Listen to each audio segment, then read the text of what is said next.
2 platforms at least going now.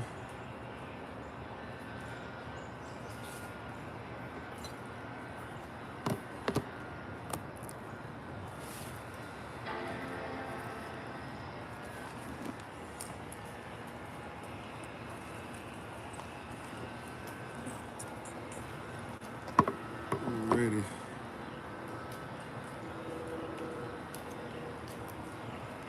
Almost there.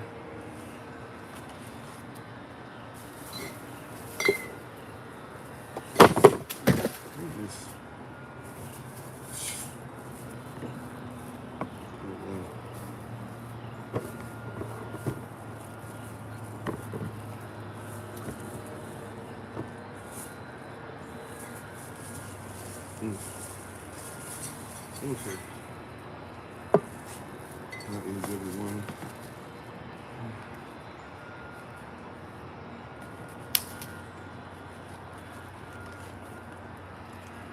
This big fall over here. You see all the leaves and everything in the background. Big fall season over here. Fall ain't playing over here. Fall said it's time. Can't see the ground. I'm barefoot, but I'm on top of every last leaf you can find.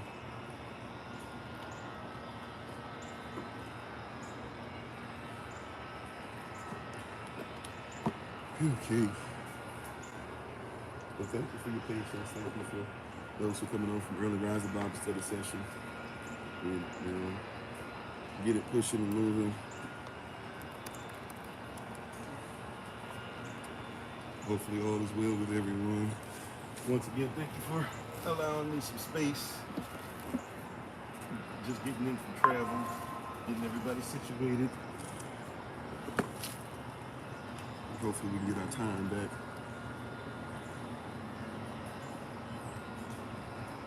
Once again, thankful and grateful to have everybody on with us all over the place, all over the world listening in.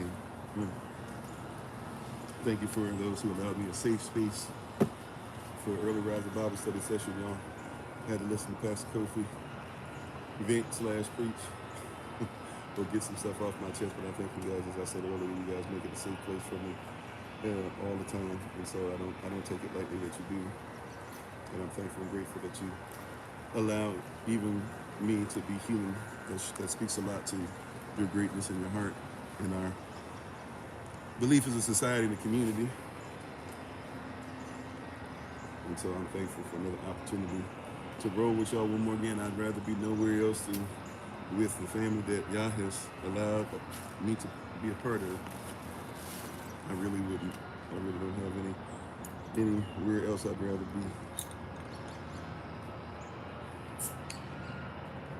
I really wouldn't. To the family that knows that they need, the family that's going through, who you be, praying for you. And praying you guys continue to keep on doing what the Most High tells you to do, as you always do, in excellence.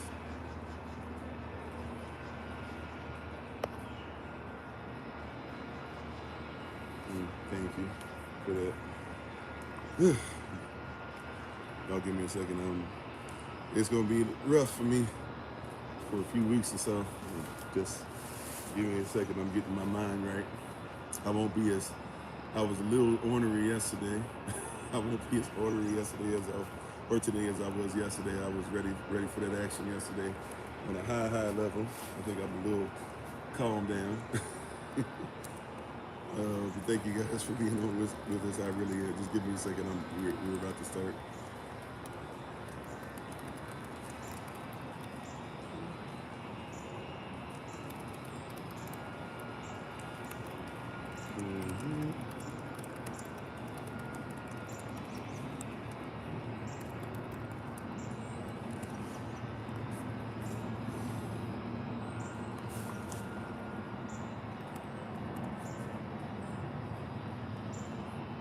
Okay. All right. Let's go ahead and do what we do.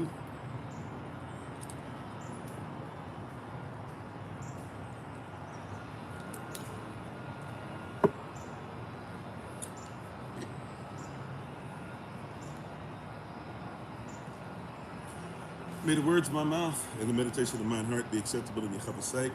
He is our strength and our Redeemer, and it is in His name, which is His authority, that we pray, praise, proclaim, protect, and protect. Today's message, Aman. Hola, mi nombre es Kofi, ¿cómo está? Bonjour, je m'appelle Kofi, ça va? Ni hao, namaste, osayin ketuya, ahayo, I see you, minute, bogwan, comme ça, mera, locha, ciao, privet.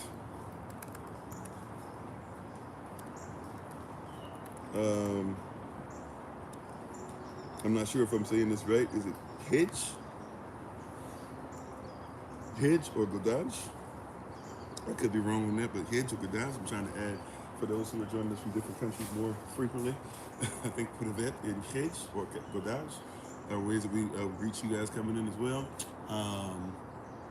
Habarigani, Akwaba, Madasi, Itese, Jumbo, Mimini Kofi, and the Friar Kukutana of the Wewe, Boker Tov, Boker Tav, greetings, salutations, grand rising, Bakwar Tav, Shalom, Barakalat Shem Yahavah, Anai, Kofi, Chelet, and Servants of Christ, Mashalom Chi, peace, Barak at Shalom, peace and blessings, everybody. I am Pastor Kofi, Pastor Servants of Christ, where we are always changing lives from mind to the time, but being the voice of the voiceless and speaking the unspoken. We're running late, so I won't be much in the way of announcements. Thank you, everybody, for coming on from Early Rise of Bible Study Session. Thank you for those who are with us, first time listening, one time with many, whatever the case might be. Thank you to the ministers, ministerial staff, moderators, each and every one of you, Lottie Dida, everybody. We are thankful and grateful to have another opportunity to come on one more again and get into this word. And I'm excited about what Yah has us doing. So just for today, I'll give some quick announcements as far as the next few days. Technically, Tuesdays and Wednesdays is my day off as far as live sessions. That being said, we will actually still be doing live sessions tomorrow and even this evening extra. So what that'll look like is this. We're going to do the live session today. Right after that, we're going to get into, at 7 p.m. New York time, because our sisters haven't been able to get the women's meeting stuff going for the last few months. We're going to do tomorrow at 7 p.m., Tuesday at 7 p.m., and Wednesday at 7 p.m. This is all New York time. Tomorrow at 7 p.m., today at 7 p.m., tomorrow at 7 p.m., Wednesday at 7 p.m. New York time, for about almost an hour each. We'll do a live session just for the sisters on the original Kofi _ 40 channel and on YouTube to be recorded. And we'll make sure that we do Q&A, right, for our sisters to take the front. So if there's stuff pertaining to being a woman, to being SOC, what we do with women, marriage, relationship advice, etc., there's obviously certain things I being a male, I being a man, not only may not have the answer to the way you might not like it, but also, even though I'm going to come to a kingdom prison, there's also certain things that I shouldn't be speaking about publicly. Being married and being a pastor, that being said, we'll try to open that up to be as free as we possibly can be on this evening, 7 p.m. New York time, tomorrow 7 p.m. New York time, Wednesday 7 p.m. New York time. So prayerfully you can join us. If you cannot join us in person or right there live, we will have it recorded and we'll try to post it on different platforms for you to be able to see what's going on. But today, Monday, so we finished Early Rise Bible Study Session, doing live session now, 7 p.m. New York time, live session for the sisters, 8 p.m. New York time, 8 p.m. New York time, live session. So we'll have our second live session that our regular Real Talk live session we do in the evenings.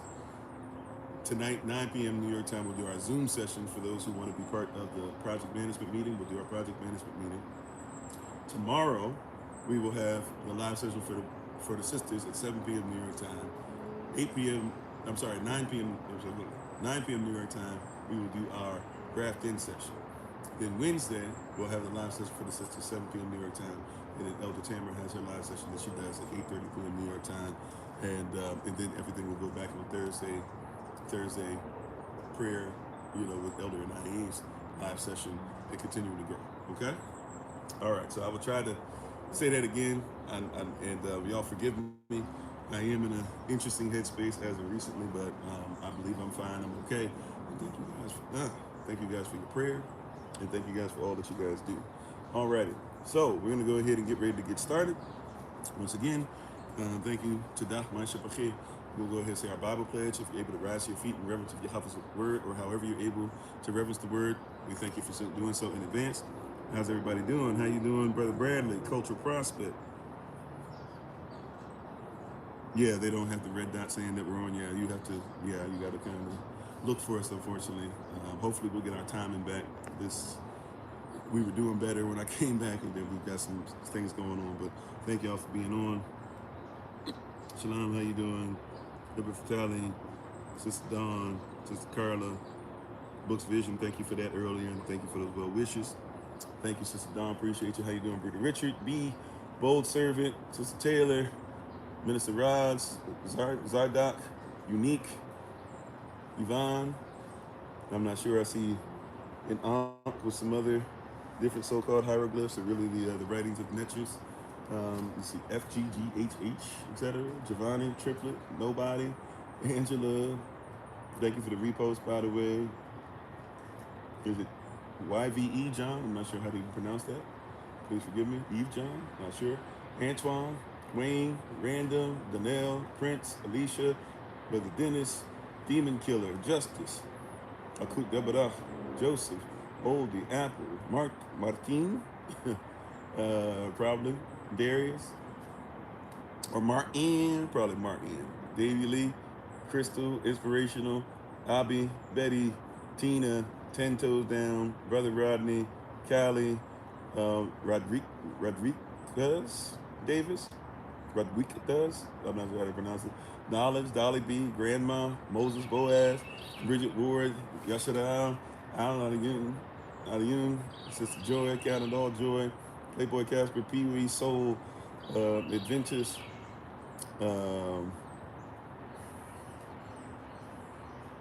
I'm sorry, not Brother Rodney, One Who Whispers. I apologize, the actual name is escaping me.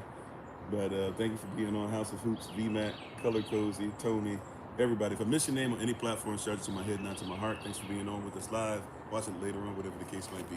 We'll go ahead and say our Bible pledge, and then we'll jump right in to today's topic out of today's series, or out of this series we've been in. And thank you again for being on, everybody. Lie down, everybody. Thank you for your prayers, well wishes, all that great stuff. Once again, please continue to keep us lifted up. And we still do have a family in need. That if you're able to help them, it would be a blessing. Okay, all right, let's go ahead and say our Bible pledge and jump right in. This is my Bible, this is my sword, and this will I trust, for Yeshua is Lord. No sword of God shall ever be heard, for this is my Bible, and this is Yeshua. Hashem Yahavah. When you cover Shem, his name is authority. Let it be done unto us. You may be seated to go back to what you're doing in the presence of the Most High. How you doing? Is it Fatmata? Not sure. But thank you for being on, everybody. We appreciate you. So, we're continuing this series that we've been in for a while now. The series is called,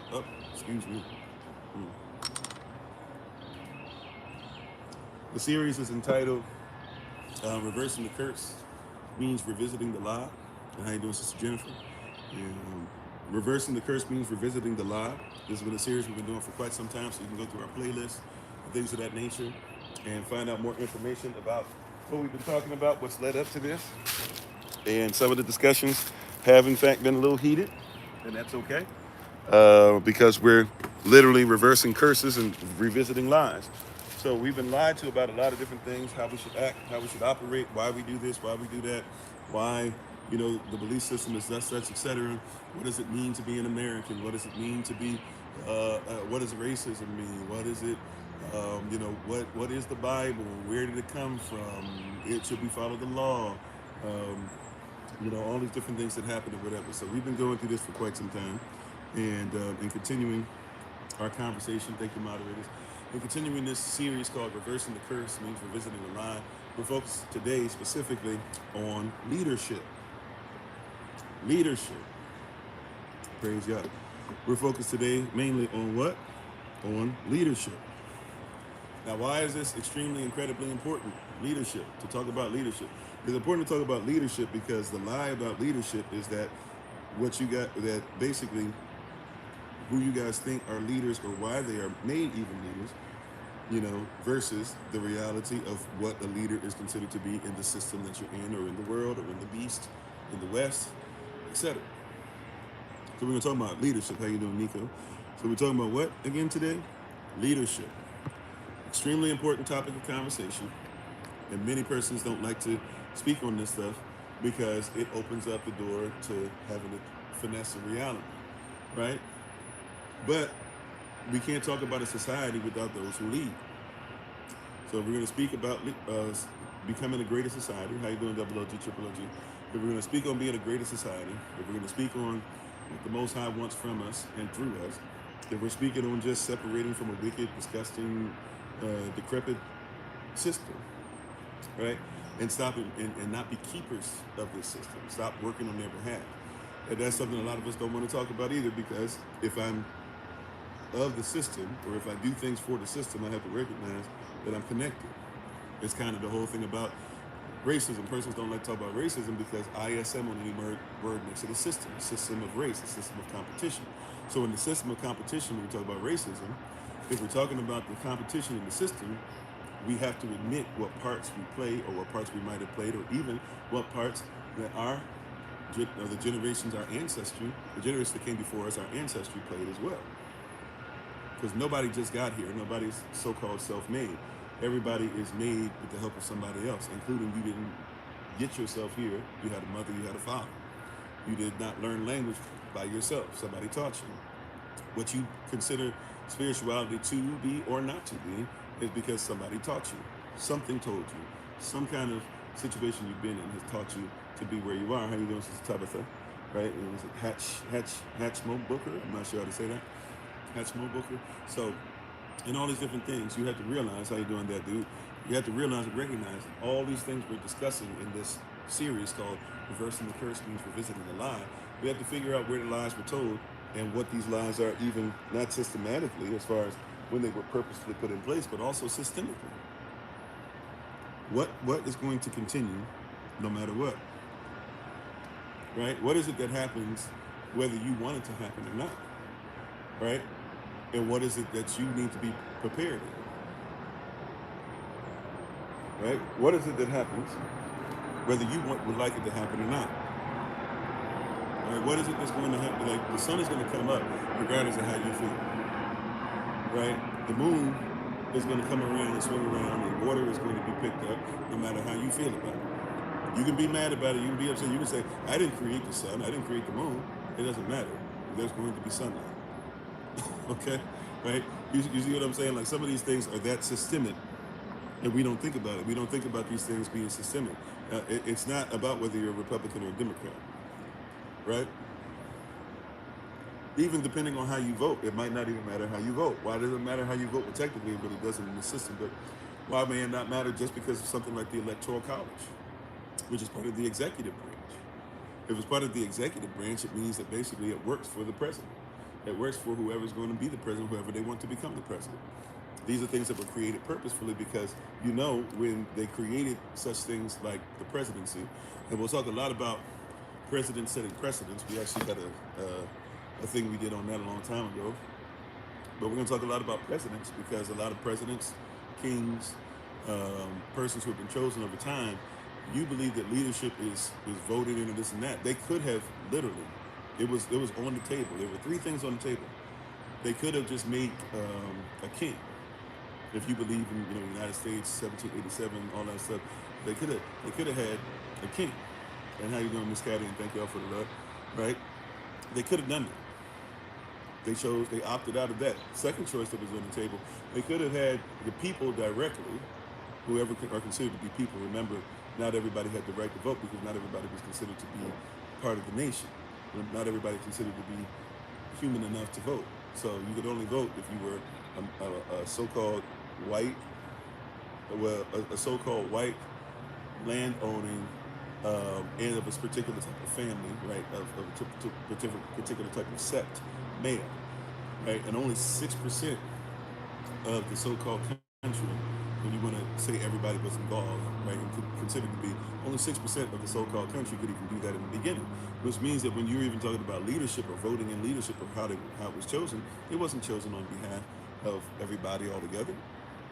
How you doing, Auntie Mary? Right? How you doing, Emma? Thank you for being on. Emma Star, thank you for being on. How you doing, Brother TJ? and for all the stuff that you helped out with recently. Appreciate you. You know, so this stuff wasn't done fair, so-called fairly to begin with.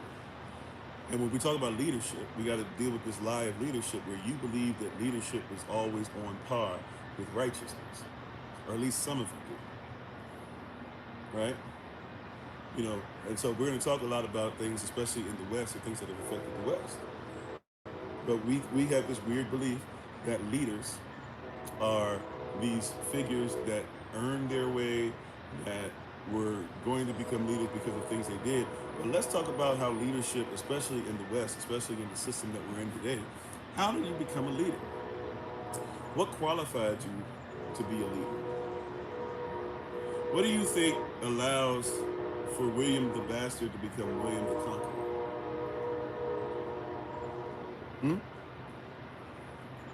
How do you think that happened? You think that was because he was qualified? As a matter of fact, how many of you know about the kings that existed before William the Conqueror? And what qualified them?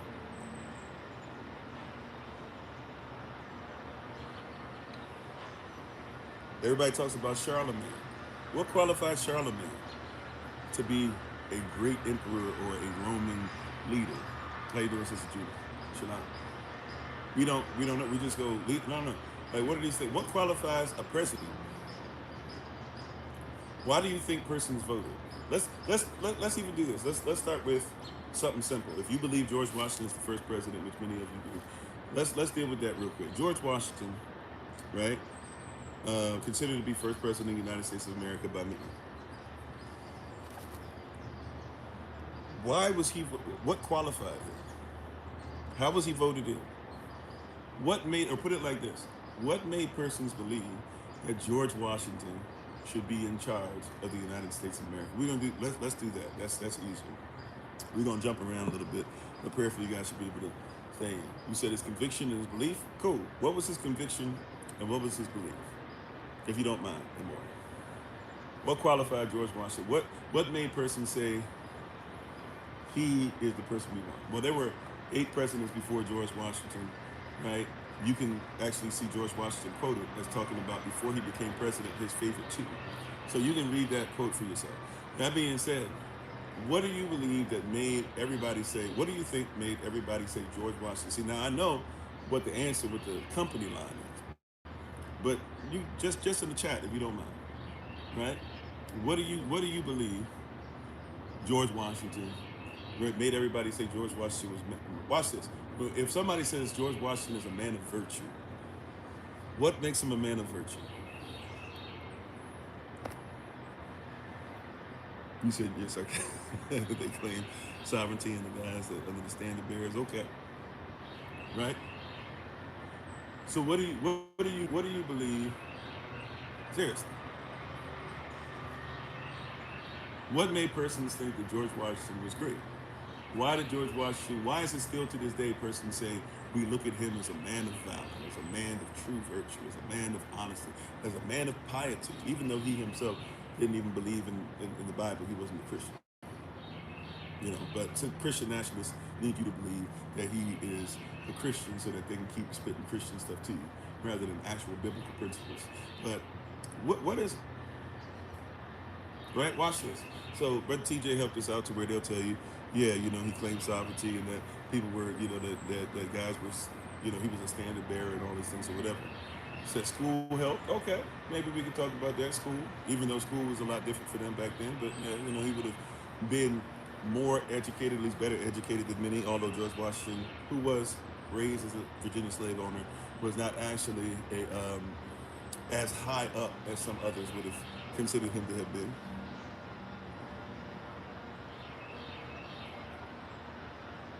Right? Black Hagrid, yeah, I've heard that one about 3 times. We gotta be better with the trolling. Right? So watch this. George Washington was a great, and forgive me, I'm just telling you what persons thought about him. This is what is real. George Washington was considered to be a great white man. What makes, in those times, using these colonial and social constructs, what makes you a great white man? Because that's why he was voted in. I know everybody want to talk about the general stuff. We'll get to that, but there's more to it. Remember, persons today, they don't want to talk about stuff that George Washington actually did during war, because George Washington should have won the war sooner than he did. He wasn't as great a general as what we make him out to be, and we don't like to talk about the Moors and Native Americans and slaves that were actually helping him to make decisions, even though he would never give them freedom. But George Washington became a great president in the mind of persons still to this day, because he was a great so-called white man, as far as they considered white to be back then. How you doing, Sister Sheila? I missed you. Great rising to you. Right? So, what do we mean by that? George Washington, we can start somewhere that many of you are familiar with, some of you not so much, with something called the Willie Lynch letter. It was something preached by Willie Lynch. We talked about this a little bit yesterday. Preached by him December 25th, 1712. Well, he's not even born yet. How are you going to talk about that? Well, the reality is that Willie Lynch came on behalf of his family, the Lynch family. That's why there's a place called Lynchburg in Virginia still to this day. You should be careful when going in that area at night, by the way, if you're a person of color. Persons of color from Virginia, you know what I'm talking about. Right? He was somebody whose parents showed up to this meeting, where Willie Lynch showed how to make sure that you kept the mind of the slave under control, so that you wouldn't have to kill them and end up losing your valuable property, and therefore losing your valuable, you would not only lose your property, but you would end up losing you would end up basically losing what he called good economics. But but he came to teach them during a church service, so they can go out and then after that hang a Negro.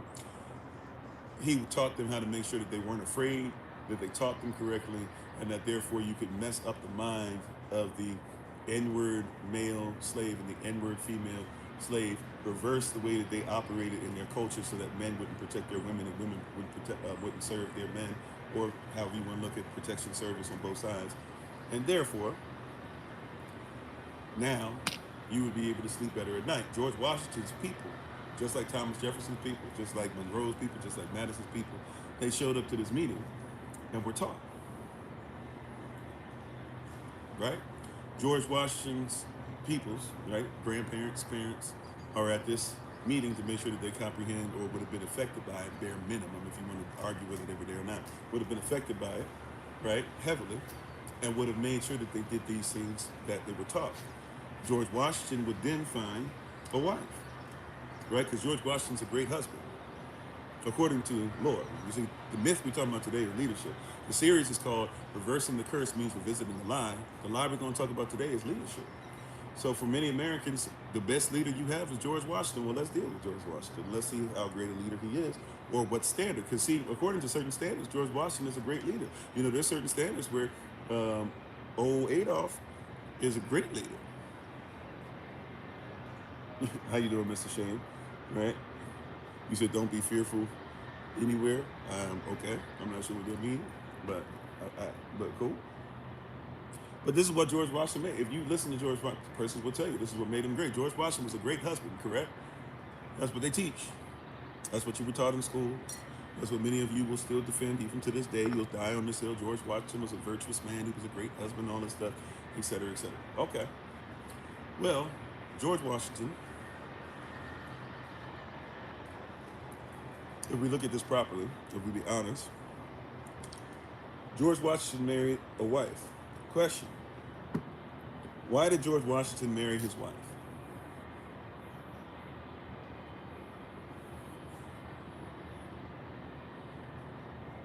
Question: why did George Washington marry his wife? Any takers on that? Why did George Washington marry his wife? Exactly, so he could get more slaves. He says this, by the way, it's not just me talking. His wife ends up having about 75% of the slaves that she had. He had about 25%. And so in order to come up, slaves are more important than land back then.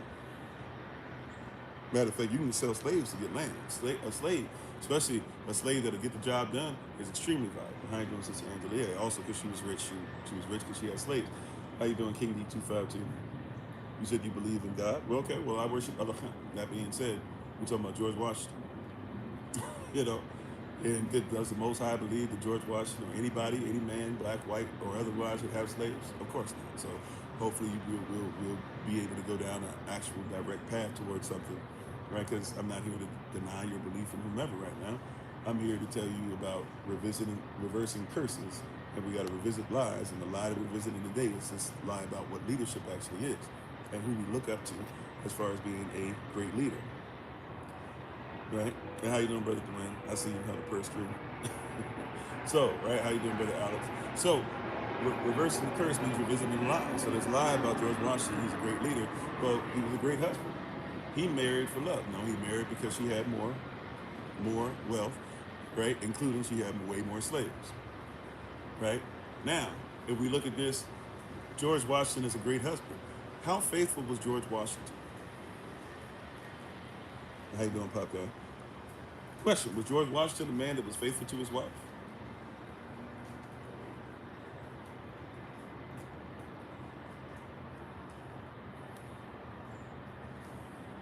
Because that's part of being a great husband, being a great man, being a great leader, right?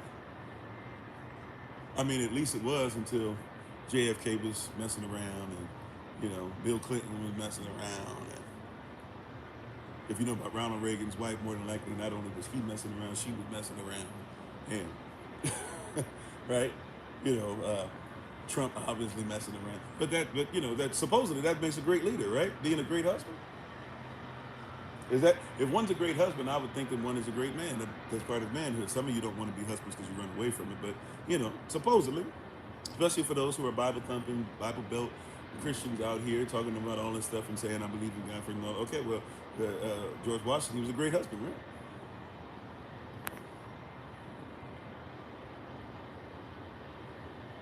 Yeah, they weren't asleep. I see. Thank y'all for the love. How you doing, Brother Cole? All right. So, no, George Washington wasn't faithful to his wife. George Washington, first and foremost, we know this because George Washington was messing around with a bunch of slaves. And as many slave owners would have had during chattel slavery, you would have had a bunch of children that were considered to be absolutely nothing but property anyway.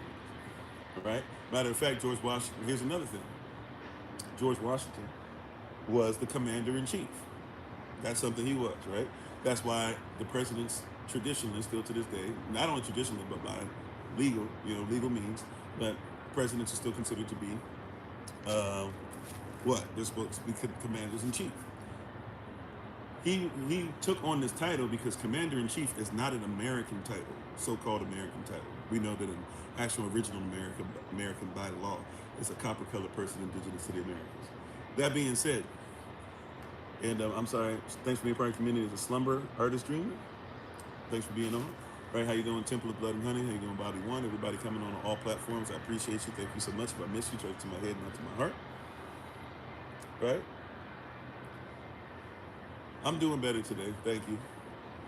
Yeah, during an early rise of Bible study session, I had a little moment, but I'm doing well. SOC family, y'all allowed me to have a few minutes of vent. I think it was more word than venting, but I did vent. But I appreciate y'all. And we did make it safely to our destination. So thank you guys for your prayers and stuff. We had to do everything in one day. We made it though. But so yeah. So back to George Washington. Right? Back to George Washington. George Washington not only was unfaithful because he was messing around with all the slave women, or if they were considered to be women, right? How you doing, Desmond Chambers? Thanks for being part of the community. Which is why they let this stuff go, because the same type of leadership is still in place. Today we're talking about reversing the curse, means revisiting the lie. We're focusing in on leadership or the lack thereof, right? And so in all these different things that are going on, you have to recognize and realize very quickly that these persons love stuff, like what we talked about yesterday, where this still same mindset of leadership caused two men to go ahead, go to DC, try to get only poor white men, because they wanted to go and have a thing together, put them on a plane, go to Haiti, try to get underage black girls to enslave, just like they had, slave plantation in Georgia that they caught up in and they got arrested for in 2021, 2020, whatever that was, right? It comes from the mindset of the leadership that they're under, in the community that they like to uphold. These are not, as far as we're concerned, These are not great leaders, but as far as many are concerned, they look up to them. And if you've been taught to look up to them, then you got to realize you also look up to their culture. And that means you also are cultured by their culture. That means you like to speak like them. You like to talk like them. You like to represent them.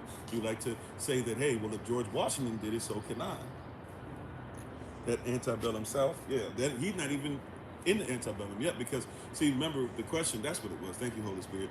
The question was, how you doing, Blood Dog? The question where we were actually at was George Washington, or not the question, I guess, but we were making the point. George Washington was commander-in-chief. That is not a so-called American title. The commander-in-chief is an English title. Now, I'm not sure, it could be even European past the English, but we know it's it's an English title, because remember, George Washington, when he grew up and when he got married and when he first started fighting, he did not fight as an American, right? He fought, right, when he was a slave owner. He was not a slave owner as an American. He had to betray the British government, his friend, by the way, his close friend, even after the war, his close friend, King George, who he used to celebrate birthday parties for. Right? He had to betray them. He had to become a traitor. So before he was a traitor, which means that he's not a great man. Now some of you would say, but he had to become a traitor, because if he wasn't a traitor, then we wouldn't have had freedom. Okay. We'll get into that. But he calls himself commander-in-chief because he never was a commander-in-chief in England. So what commander-in-chief means in England is this. In England, if you remember, there was a saying that used to say that there's not a place on earth, right? There's not a time on earth that the sun goes down on the British Empire. Why did they say that? Because what they were saying was that they have influenced and harmed and hurt and tricked and therefore enslaved, right, so many persons all over the place, all over the planet, that there was not a time to where it was dark, where there was not a time anywhere where there was no sunlight. In other words, on something that England owned. In other words, England had ownership in America. England had ownership, right? They had taken the land of the Americans, right? That's why it was they were English colonists. They had taken the land of the Canadians. That's why it was an English colony, not England. It was English. It was not Britain. It was a British colony, right? Colonized by the kingdom of Britain, by the kingdom of England. Even with Magna Carta and Parliament and all of them places, still colonized by the king, right? They had colonized Australia, right? Australia and the United States of America were British penal colonies. In other words, they were places that you sent prisoners to because they didn't have the prison industrial complex put together yet, right?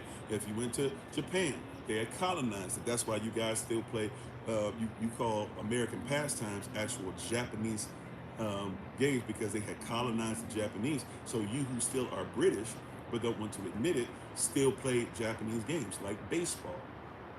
You who are British still play Kemetic games, like chess. Right? You who are still British, you play games that became popular later on in Europe, but are actually games that are South American, like soccer in Central America. Right? You don't recognize that because you don't care about the culture of these things where they came from. How you doing, Scout? Thanks for being part of the community. Appreciation. So, and how you doing, Michael? Thanks for being on. So, and everybody on all platforms, thank you so much for being on. We appreciate you. We honor you. We honor your presence. Thank you for being on again. Right? Yeah, the sun shall never set upon Rome used to be the saying. Thank you for that. And now the saying has become the sun shall never set upon the English Empire. And now Americans used to say that for a hot second, but it doesn't sound as great, because then that means you got to figure out where that came from, and you got to talk about that whole colonization thing. And even though we have territories, you as the United States of America, you guys have territories. Your territories, where you terrorize folk. The terror, by the way, terrible actually means great, and it's not a negative thing. So a territory means you have a great place, not a colony, because kings are bad, and we don't have kings. At least so you say. You said, how many generations do you have to be here to be an American? According to law, once again, an actual American is a copper-colored person indigenous to the Americas. You are who you come from. This whole thing as a birth certificate didn't even hold weight in water until like the 1940s, 1950s. You know that, right? See, once again, but that's a lie about the place. But we're talking about the leadership. So I'm going to focus on the leadership. But, birth certificates, nobody cared about where you were born, trying to say that was your nationality. They only started doing that in America in the 14th Amendment, right? Leadership did that, and only did that because they were trying to make sure that freedmen who had fought for their freedom and won it outright would give up the stuff that was promised to them in 150 or 15, whatever that was, which you guys know as the 40 acres and a mule. They did that to make sure that if you were born, they would take the territory, and if you were born in America, well, then what you have belongs to them. So therefore, how can you have 40 acres and a mule? I see you. I will. How you doing, Bust Down? Bust Down? Okay. Thanks for being part of the community. So, and all these different things we're talking about, we had to have genuine conversation. We don't like to, but about leadership. So George Washington was somebody who was a commander-in-chief because the British were commanders-in-chief. So watch this. When he became a traitor, so this is what British commanders-in-chief used to do. They would cheat on their wives. I'm not telling you what I heard. I'm telling you what is. If you were a commander-in-chief, one of the things that you had access to was the wives of your generals. The other generals or the other persons who were, majors, etc., you would sleep with their wives, and persons would look the other way, hoping that you would look the other way and maybe give them a promotion. How you doing, Sister Sherry? ¿Cómo estás, mi hermana? Gracias por tu presencia. And how you doing, Jessica? Right? So, and all these different things, and how you doing, Brian Davis, and all these different things you have to recognize and realize.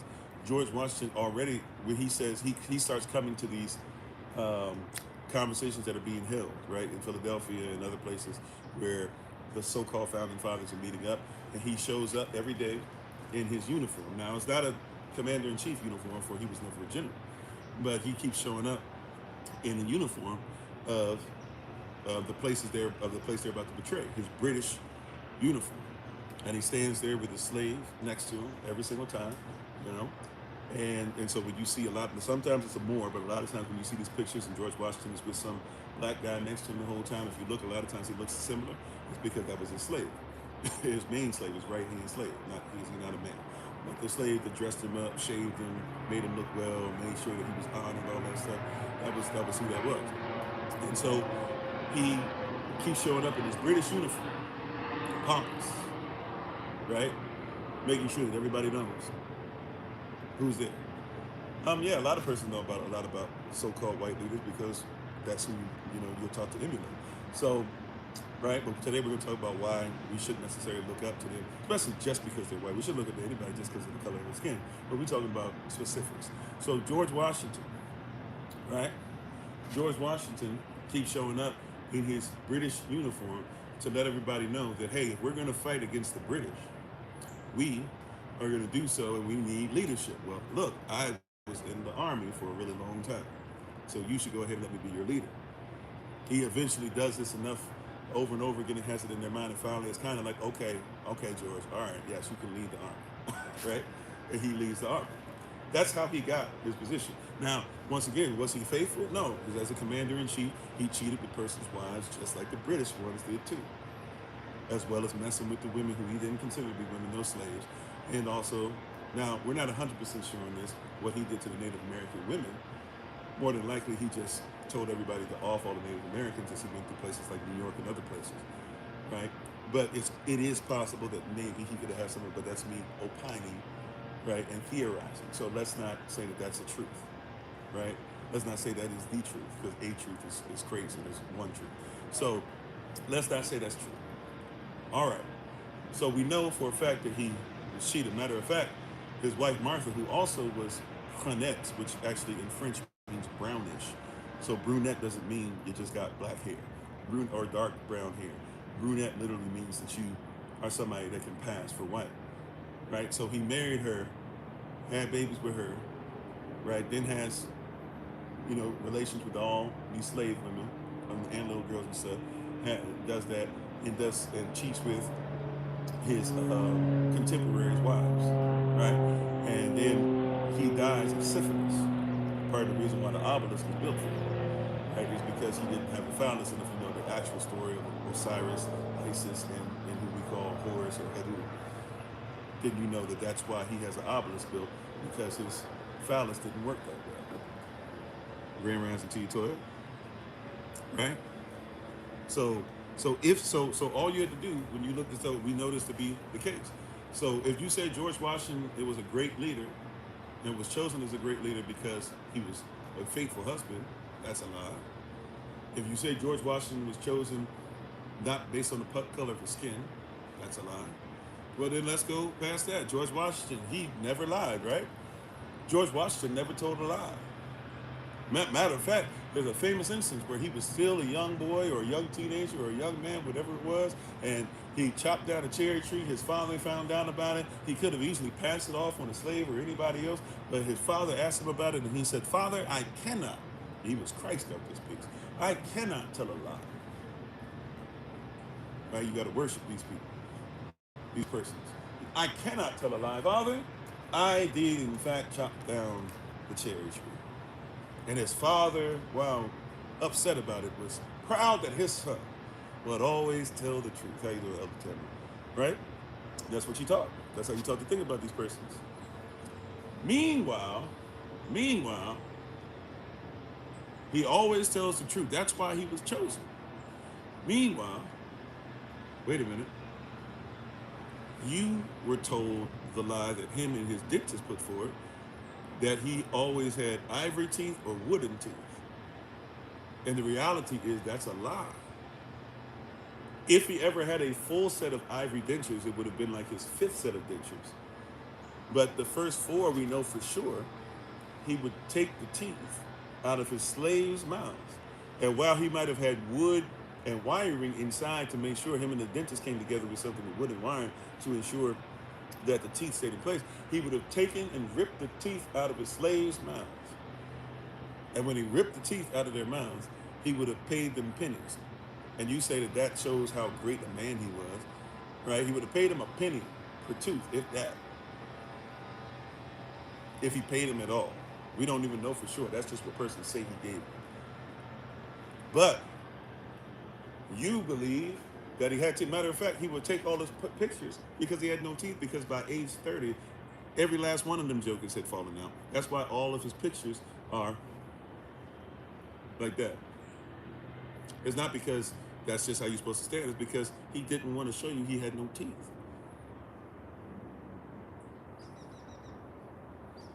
So if he lied to you about that, how could he never tell a lie?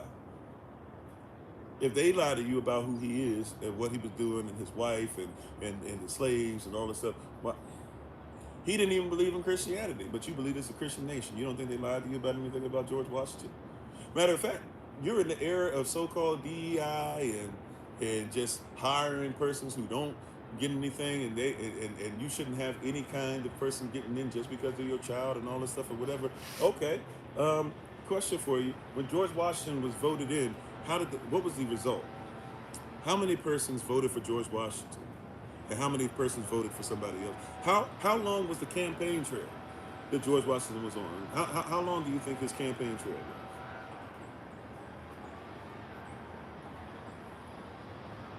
You said, still we sit here and discuss leaders like George Washington. We can't name a black leader. Then I'm misinformed, but I don't control. Okay, so if your mindset is that because I'm talking about, I'm not sure if this is, but I don't know. You're not really like, you don't start up with hello or blah, blah, or actually like letting it be known or even saying, okay, you're saying anything of value. So what it seems to be, Booth, and welcome to you, by the way, but it seems to be, it's like you're not talking enough about black persons. Well, so-called black persons, whatever. If you need that or whatever, literally, you could look on our playlist thousands of times, thousands of times, thousands upon thousands. I'm not here to be like, I'm going to get off track of everything so that one person will suffice and that therefore I'll prove to you that I know about somebody who's black. Are you talking to the man trucker? Well, you can talk with me, and even with that stuff or whatever, you can be there or whatever, but he's there as a moderator, and unfortunately we have a lot of persons who try to get us in places to where, whether this is your intent or not, to get off track, like now, versus us actually like dealing with the stuff. So as much as persons don't like, there's a lot of persons come on here with bad intent, whatever, and maybe we should like do better where both of us could actually come to agreement on this so we can actually talk. If not, it's cool. You just don't have to be on, or if it feels like I'm offending you by that, then that's cool. How you doing, Dr. Joe? Thanks for being part of the community. Also, too, they run the stuff, but also too as well, they try their best to make sure that they give kids and stuff like that. So from this point on, we could just make it easy where everybody could just chill and we can focus, or if not, We can just keep on moving. How you doing, Scout? So, with George Washington,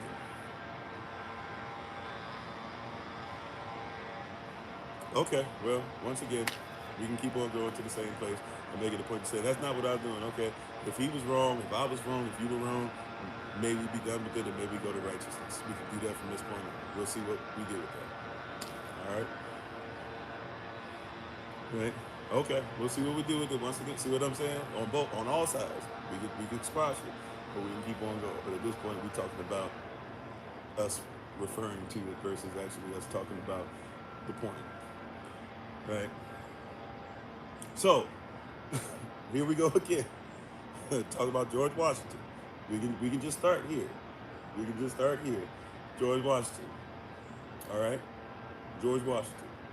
George Washington, we're told that we're in the era, I believe I was saying, of DEI. If persons don't earn their stuff. How you doing, Brother Aaron? And thank y'all for the love. Right? How you doing, Bluefield? I was talking to somebody else, or I think I was talking to somebody else, unless I was the same person on a different platform. So I apologize if I was talking to you. We have a lot of platforms and persons on. Welcome to all. We're talking about this. We try to be specific. We're trying to do what Yah says, and we're trying to look at this from a cultural perspective and look for truth, contextual facts that reveal truth. That's where we're at. We're in the midst of a series called Reversing the Curse, means revisiting the lie, right? And what we're focused in on today, right? What we are focused in on today is leadership. That's what we're talking about, all right?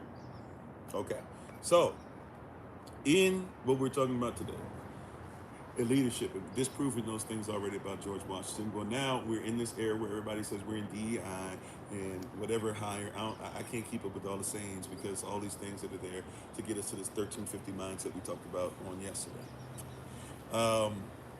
So today we're speaking on George Washington. And when we speak on George Washington, right, you guys don't want to admit that George Washington is the ultimate DEI hire. How long? What do you think George Washington campaigned on? Question for you. You can look it up. I already know the answer. How long do you think George Washington's campaign was? You can look it up. Oh, wait. Matter of fact, what do you think George Washington won in the vote? It was what percentage to what percentage? Did he win 51% to 49%? Did he win 70%? Matter of fact, how many persons were even allowed to vote for George Washington? Matter of fact, I keep saying matter of fact, but it's true, right? These are contextual facts leading to truth. Let's do this. When George Washington, you ready? When George Washington was being voted for, was he voted for in where persons had privacy to vote for him, or was he voted for in open places, in public places where everybody felt pressured? There you go. Whispers. It was a unanimous vote, 100%. Now, question: anybody else on the planet at any other time, if they received 100% of a vote, what would you say about that?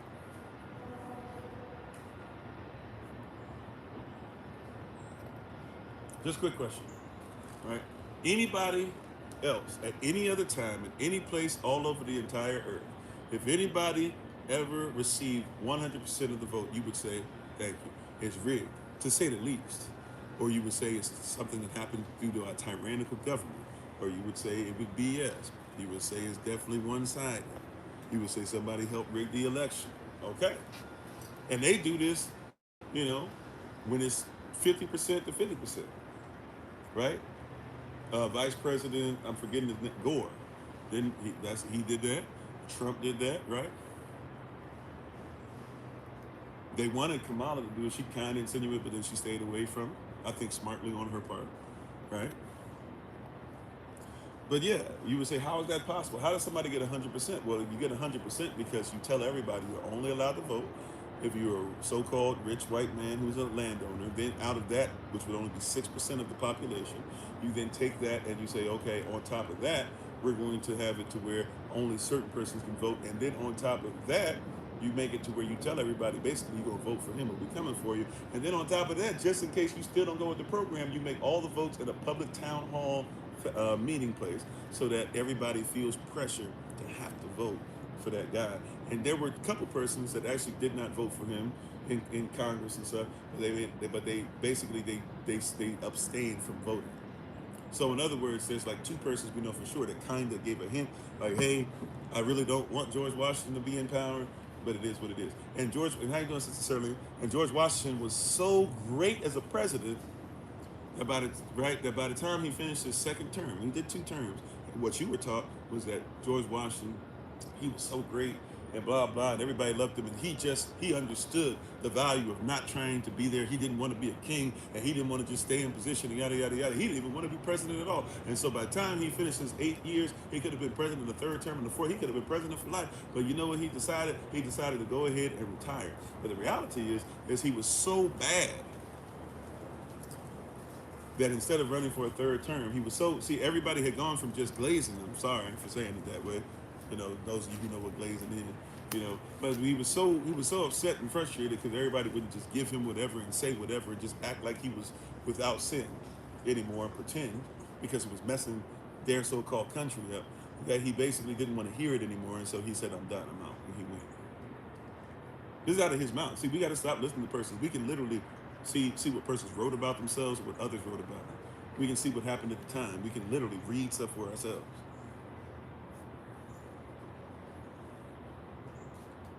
Right? We can literally read things for ourselves. And we can see what's there. Right? Primary sources, if you will. Or things when they're first mentioned, the law first mentioned. Right? Just being accurate. And so we know George Washington, just looking at this, so George Washington was voted in and was looked at as being powerful because he was supposedly a great white man. Once again, he was racist. He was a Virginia slave owner. Matter of fact, Washington, D.C. only exists because he went to Virginia and Maryland slave owners and got them to give up land so that you could make D.C. Now, D.C. used to be a box. If you remember, it used to be a square. Now it's not, because Virginia has taken its land back. By law, D.C. is a territory. Washington, D.C. is a territory, and technically it's not even a territory because persons have given it back, but it has to remain a territory, at least on the books, because Congress has no power outside of D.C., and D.C. has no existence outside of Congress. That's why when you go to D.C. to this day, if you get on a train, I say this all the time. I didn't used to know this when I first, was like little in D.C. and stuff like that, first getting on trains and buses and stuff. When you get on the train, and I believe it's the orange line, could be the orange or blue line, but when you get on the orange line, I believe, and you go to George Washington University Hospital, which all is George Washington University, and it's this nice place now, even though you're technically in a swamp. When you go and you get off at a stop right there, you get off at a place called Foggy Bottom. When you get off at a place called Foggy Bottom is because that's where the slaves were, in the swamp, in the fog, in the Foggy Bottom. And if you were a president, 1 through 18 technically, but you got to say at least 1 through 16, that includes Abraham Lincoln. If you were a president and lived in that White House, then every single one of you were a slave owner, because slaves were who ran stuff at the White House. All right, same to you, Scout. Thanks for being on. Have a great day. Right, be safe. So all this stuff, and you say George Washington was a great leader. Matter of fact, I just mentioned it, but real quick, not only all those things are true, it's true that he was a traitor. And the only reason why he became a traitor fully was because he didn't want to die, so he put his men's and his countrymen's life on the line. And not everybody who was in the colonies wanted to be against Britain. When the British fought, it wasn't just the British who were coming, it was also British that were here who were fighting against militia that were here, because it was like 50-50 basically. Half the persons wanted to remain British, half the persons wanted to become Americans, or what you now call Americans. And they only call themselves Americans because of another lie, because they basically go and do the Boston Tea Party, they put on some blackface, copperface, they go woo, woo, woo, woo, woo a couple times, they throw some tea over, and they say, we're against tyrants, and they say, we are now Americans. And from that point on, y'all let that slide.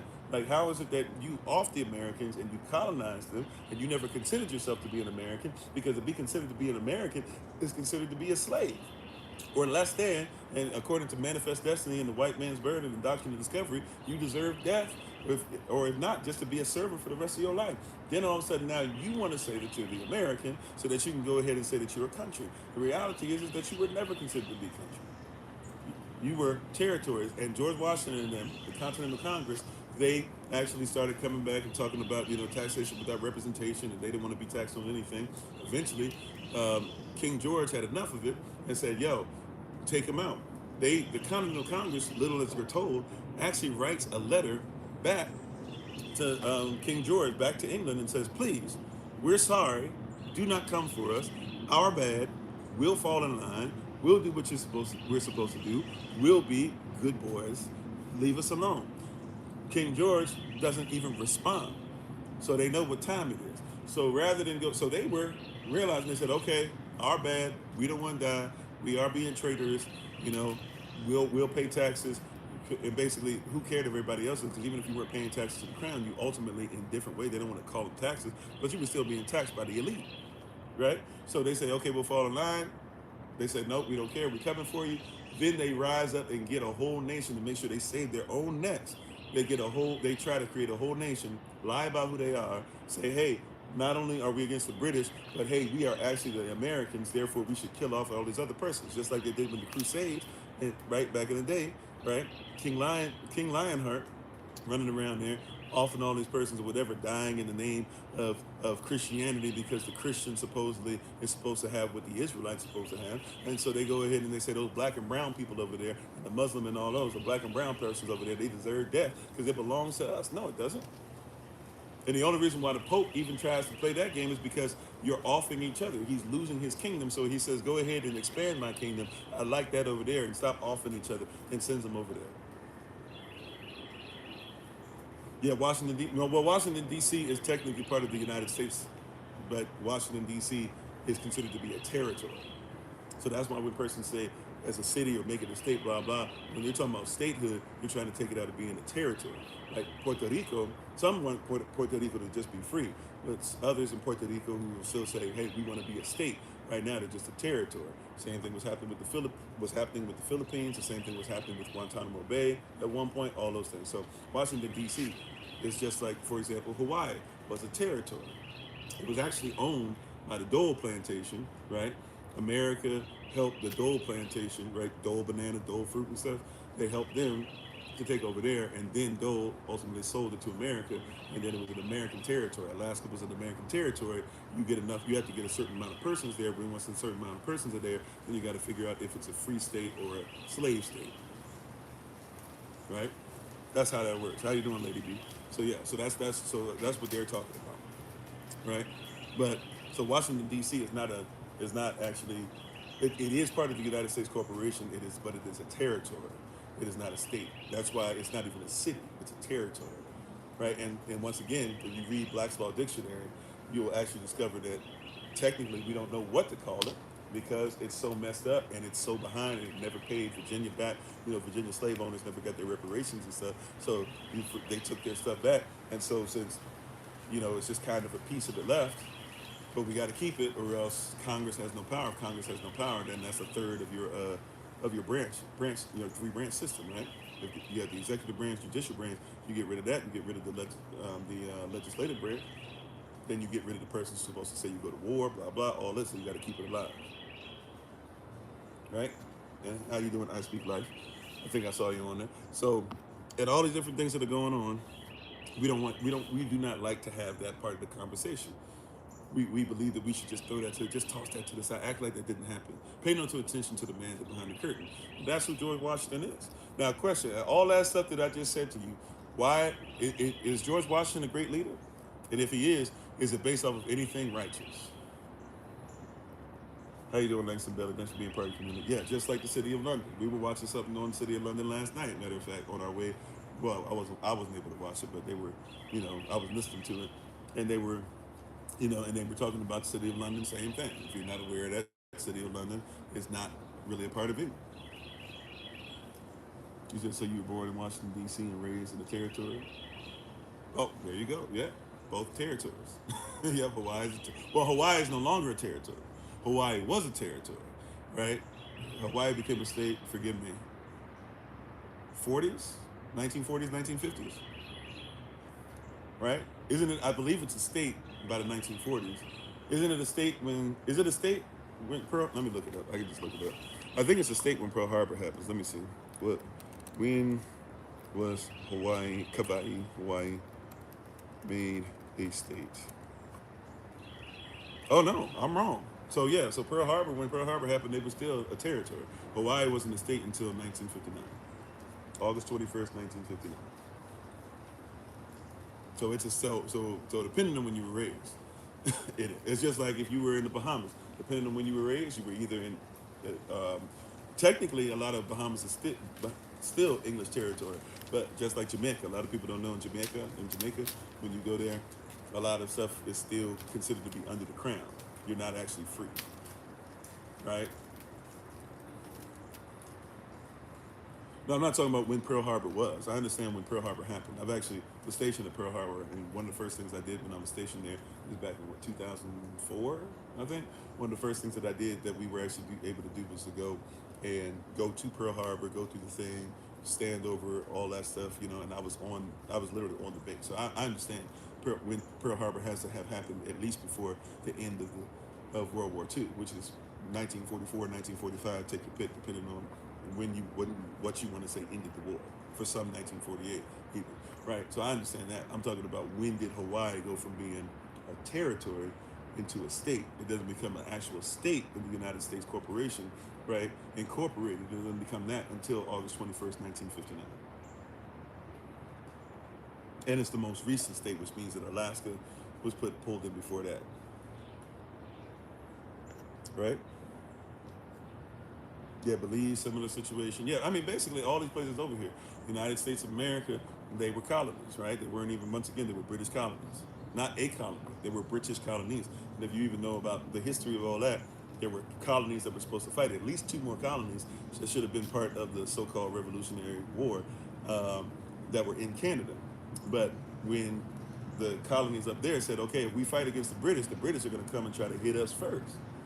So if the British are going to try and hit us first, then y'all need to come up and help us. The other colonies were like, oh, no, we're going to fight, but we're not going to help y'all against the main British forces coming in. And so they said, well, if that's the case, we just going to stay British.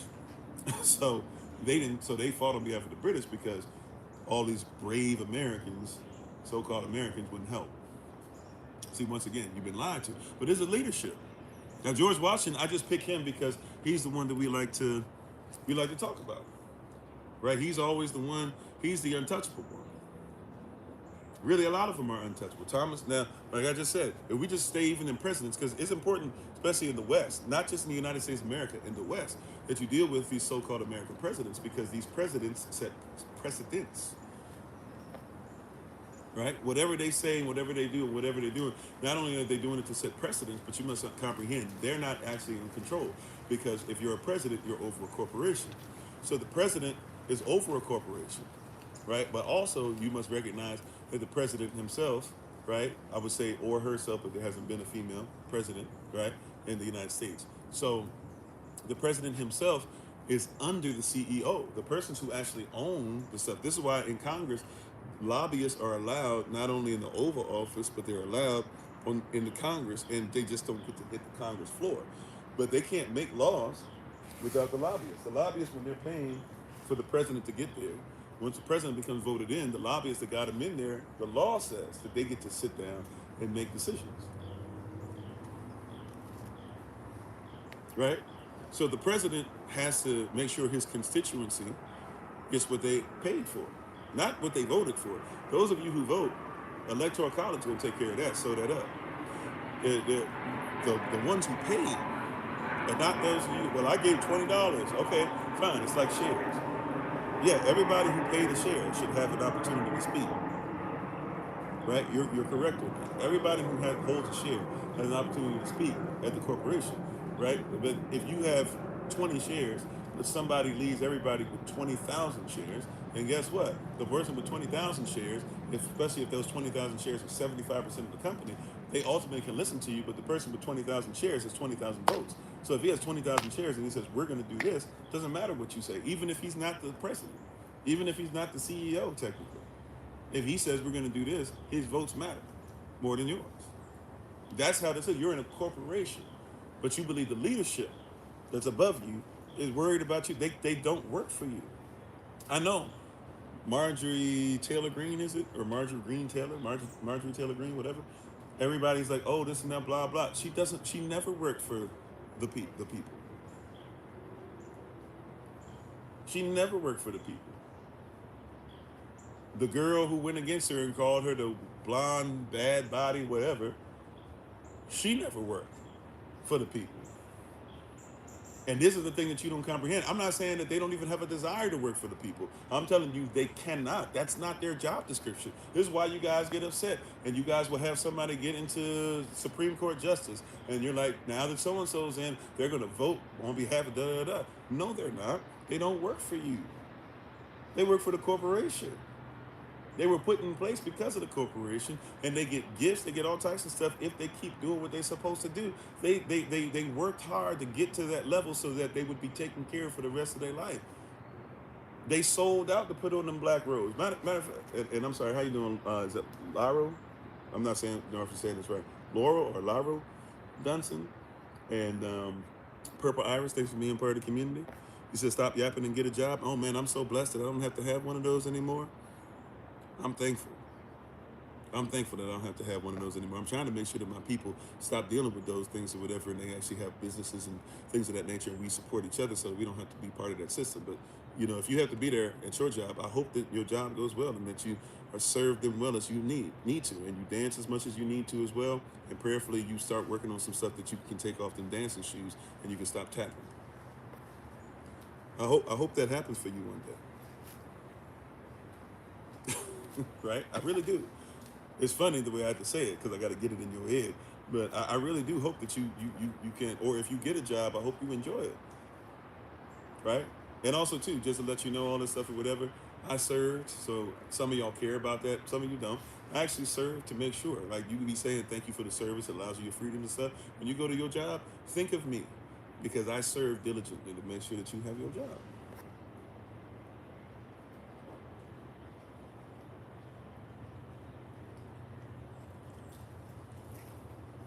And how you doing, Mommy Cece? Mommy Cece, sorry. Sunshine Smile, thanks for being part of the community. And I'm sorry, Kay, you said the Most High referring to, or TMH, referring to history information. I'm not sure where I was on that. You have to help me out. I'm sorry. As you can see, we got a lot of platforms going on all over the place. I'm trying to catch stuff, right? But anyways, right? Yeah, so the leadership lie has you guys believing that these presidents set precedents. And you think that so watch this. I mentioned something earlier. George Washington, many of you have heard me say this before, I'm going to say it again. Your first 4 out of 5 presidents, if you think that George Washington, you can go back further, it's even more. But if you want to say your first 4 out of 5 presidents, we don't include John Adams, even though he had to work for George Washington, which means that he worked for a Virginia slave owner, and he became the second president, which means that he had to be a slave owner in order to be a president and live in the White House, period. That's the way that works. I don't care who you're talking about, whether they believe in slavery or not, they had to have slaves in order to live in the White House. I know you don't, we don't research, we don't care to research, and we do not like it if somebody brings it up and says, okay, I got to go back and revisit the lie, but that's how you reverse the curse. You can't reverse the curse if you want to admit there's a curse in place. Or something that curses. I'm sorry, you said the Bible doesn't give a record of individual person, descent, or lineage? That's not true at all. You just don't believe, you just probably don't believe the persons that it tells you, but it's quite consistent in saying this person, this person begot this person, begot this person who begot this, and this person was from here, and this person was from here. As a matter of fact, we just went over a whole thing on Daniel chapter 2 and Q&A. If you know about Daniel chapter 2 and Q&A, not only does it do that, 600 years before some of the persons even come into power, it's already talking about this government will have this government, which will have this government, and it even mentions years, gets you to what was it, 538 AC, which then it tells you 1,260 years after that, 1798 AC, that Christianity is going to have a huge thing that should off it, but somehow it's going to keep on living. And sure enough, what do you see? That is, you'll see in 1798, the Pope is dead. I mean, it gives stuff, but once again, persons don't read through a cultural lens, cultural prism, don't really care about that or whatever. And for a lot of us, it's as simple as just saying, for many of us, we'll say the so-called white man made it, and so we shouldn't listen to it at all, which is not true. Even if just by archaeological evidence, historical evidence, etc. We don't care about Olowadah Equiano. We don't care about Flavius Josephus. We don't care about Negro. Actually, it's not a color, but Negro was actually were actually countrymen. They were actually considered to be a nation. Go look up what they talk about in the Negro from the 1300s to the 1500s before their force during during the Roman Catholic and really the Spanish Inquisition and the Portuguese Inquisition of the 1500s, see how they were treated and see what they were taught and see in history how it describes them and what their beliefs were in 1300s, and they had to stop being called Negroes specifically in the 1550s, but they kept on looking for Negro slaves, and then it became Negroid slaves, anybody that looked like them, and then they went to certain places in Africa where they knew that they lived. So not all Africans are considered to be Negro, but you got, and persons don't even study to see that that word Negro or Negro is even an ancient way of talking about specific West Africans. Persons don't care about that.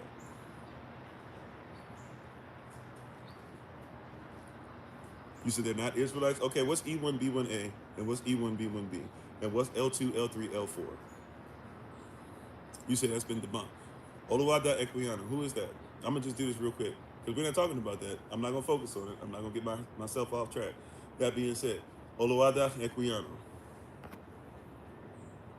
Who is Oluwada Equiano? What did he say about himself? Who is Gannibal's grandson? And what do we know about Gannibal? These are two different places. Oluwada Equiano becomes a slave in the Americas. Gannibal becomes a slave in Russia. Flavius Josephus, somebody who will listen to everything he has to say until he talks about being an Israelite. Who is he? And what does he say about his own people? And what did he say about Christ? Because he says Christ lived and he tells you what he looked like.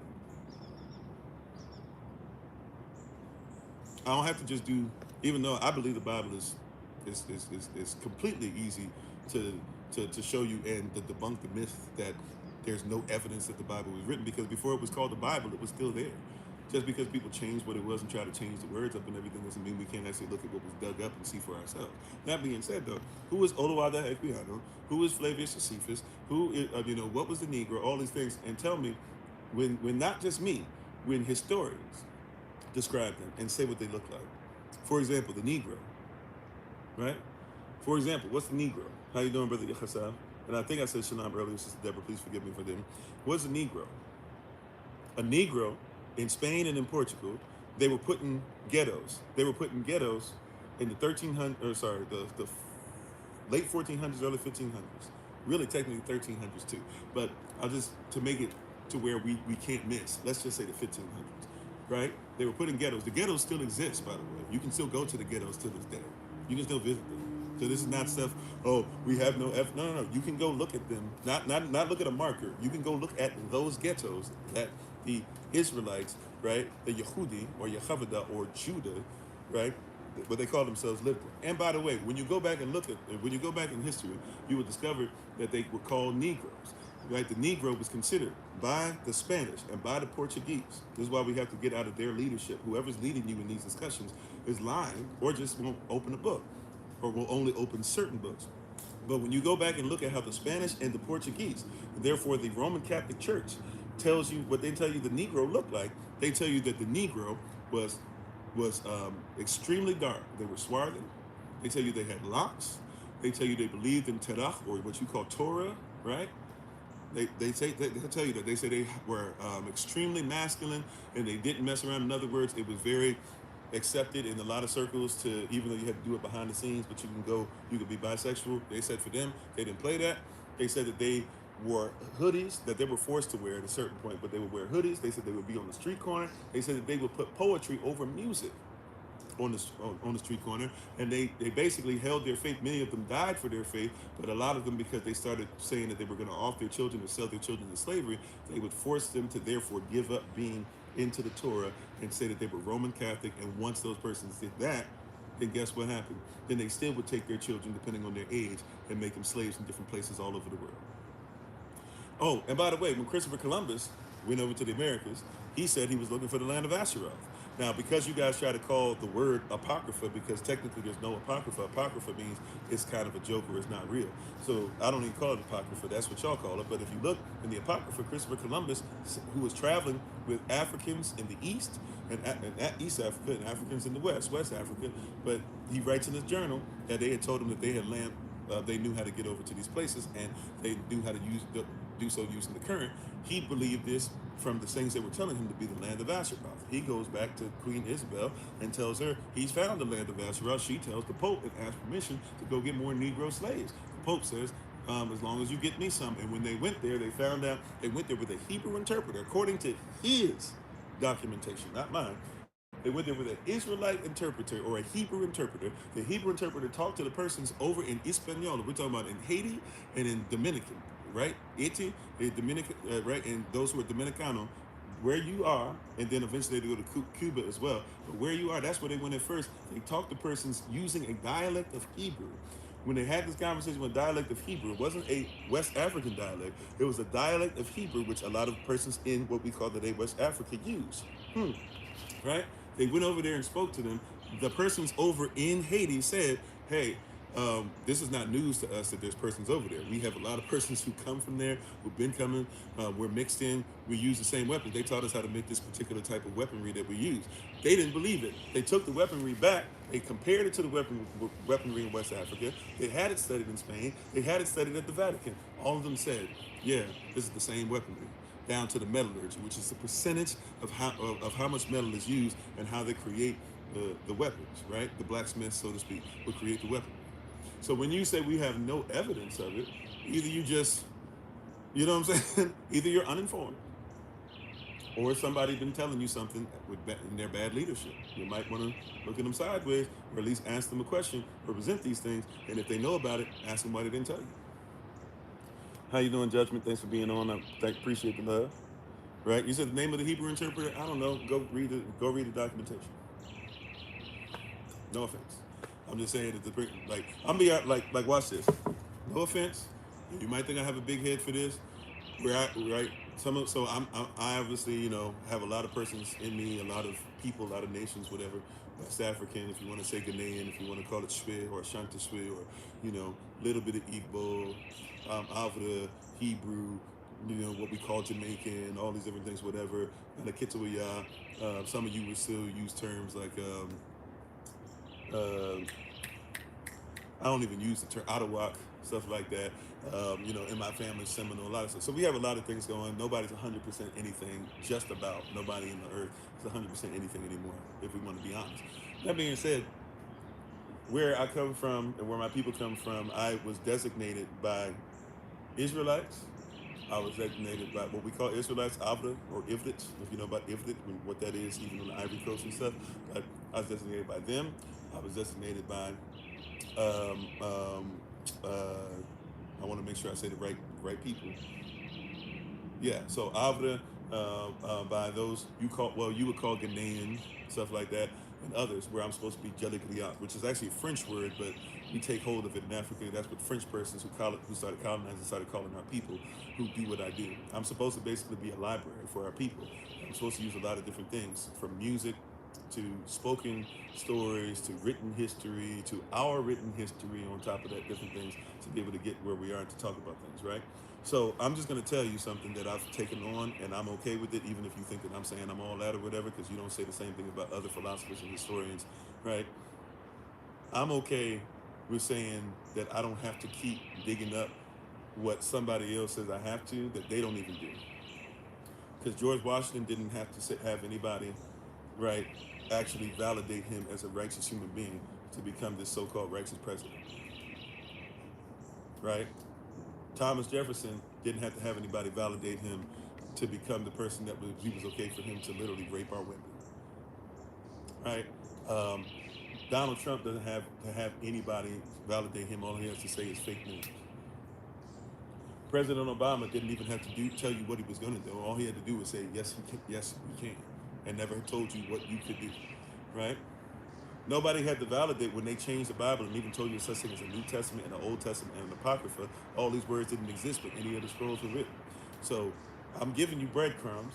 Sometimes I'm going to give you a full meal, but even if it's not for you, you're not part of the nation, or you're not part of the thought process, you don't believe what I'm saying, even the dogs, and I'm not trying to call you a dog, I'm just saying even those that are not really part of this and who really don't care, or think that I'm trying to say you underneath them or whatever, I'm still giving enough stuff that you can still eat.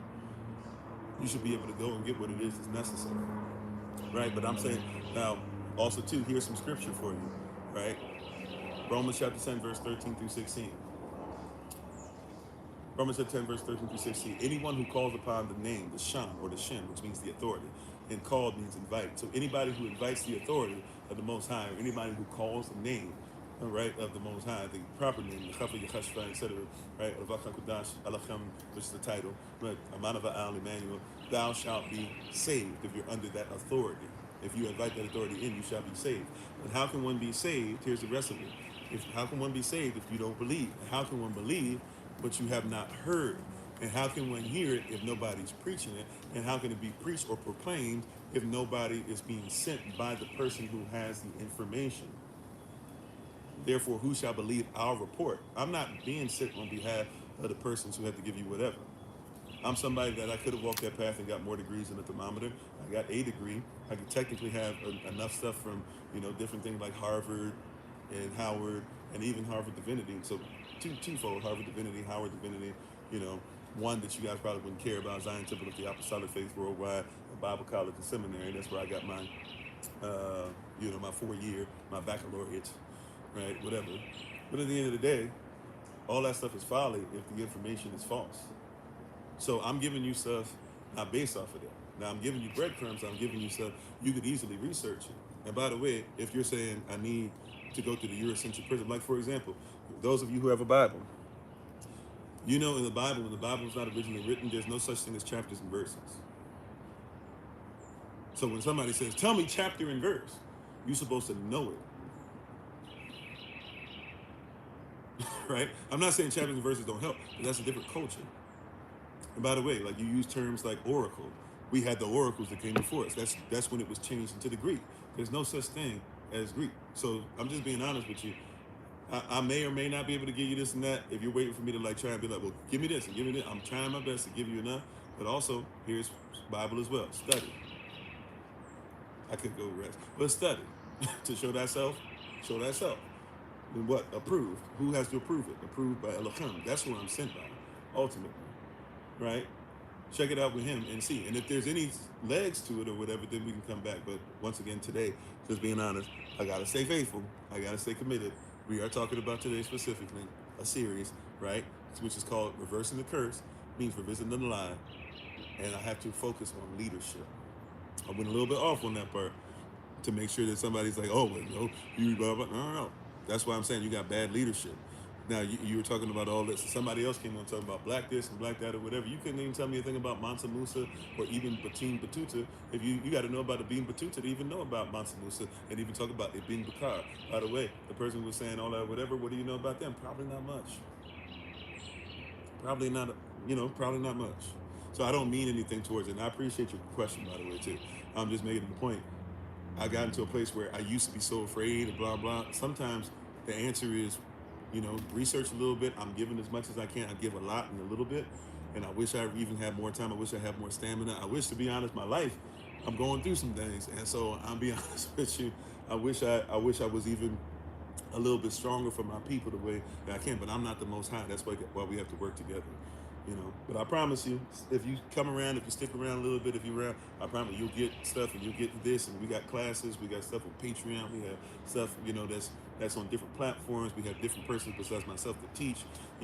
I try to give you this to look at. I mentioned stuff like Black's Law Dictionary. I mentioned, Ibn Batuta, because if you know about him, read his book. His book is 1,000 or 2,000 pages long. You'll get more stuff about West African monsters out of that than you will anything else, So I'll mention certain things, but I just don't have the time. No shade to anybody. Love you all, but I promise you. And for us, it's not just virtual, it's reality. So this is not even just a thing where I'm saying, learn about my teachings and that's it. We actually are trying to make sure that we come together, that we support each other's businesses, that we grow food for ourselves, that we're making sure at some point that we live on land, if persons so choose to, however much time they deserve. If it's 2 weeks at a time, if it's a whole year at a time, if it's forever and a day, homestead and stuff like that. We're trying to actually do things worldwide the way that the Bible actually says, because the missing ingredient of the Bible is us coming together. That's true leadership, not from Kofi, from Yah. And if we do what he says, a lot of this stuff that be irritating us and frustrating us about this stuff going through, it goes away anyways. Am I? All right. Okay. So I love you all. I just want to put that in there. And also, I know, I'm just being honest. I'm playing hurt, so to speak. I'm going through a lot of stuff recently. My family and I are, and so I don't mean to be whatever towards anybody. I'm kind of I'm giving you the best I can energy wise and stuff like that. So I'm I'm just putting it out there. I hope nobody take it a certain way, and some are going to, because that's okay. Let those who have ears to hear, and I hope that you guys really see that I genuinely am actually concerned for our people. I do this from a place of I want to see you get better. My life is designed, even when I do. When somebody was asking the question about the job and stuff earlier, like literally, I don't have a job if the people of my community don't, if the way the Bible says the Levite should be, if I am doing what I'm supposed to, then a percentage of what we raise together can be used for those who do what I do. If I don't do what I'm supposed to, it's set up to where I don't get what I'm supposed to get. So you see what I'm saying? Like if I fall short, and that means you guys, and unlike a lot of others, you're allowed to question, you're allowed to do this, you're allowed to do that, but that's what true leadership is for us, and that's what we're trying to do. So I just want to put that out there. Love y'all, even if it's your first time or one time of many, or you haven't been on in a while. I'm not trying to be whatever towards anybody, but just hang in there. Like, give us a chance. Meet up with some of us. Call and call others. There's persons who are part of this, DM and whatever. Be like, yo, is he for real? Is he legit? Like, can you give me evidence and stuff that he's done? Blah blah. Like, and not he. We really. I apologize. We have done. Like that. We're trying to create something not new per se, but go back to what we should have been before we allowed all this other stuff to get into us. We're gonna go and sin no more in newness and choose we daily under, be servants of righteousness. Amen.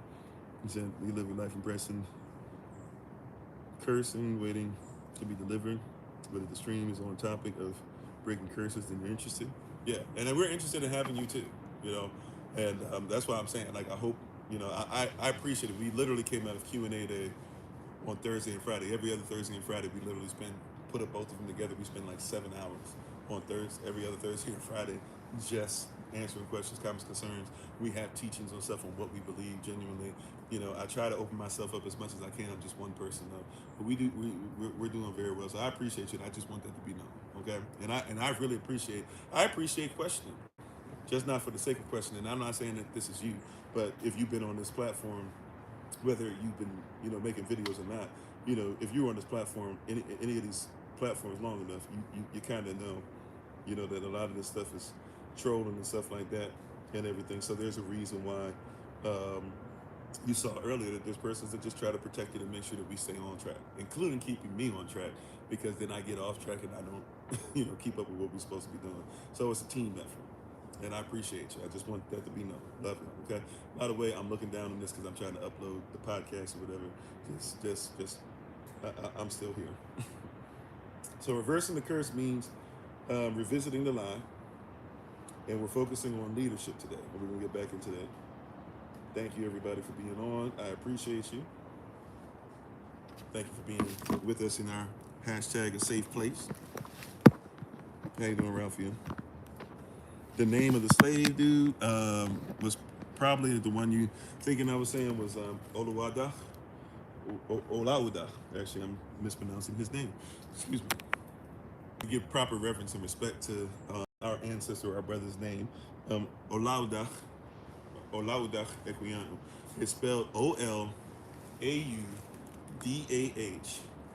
right? But we call the first name O-L-A-U-D-A-H.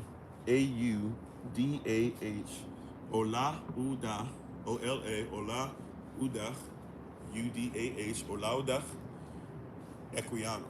This is so-called last name, E-Q-U-I-A-N-O.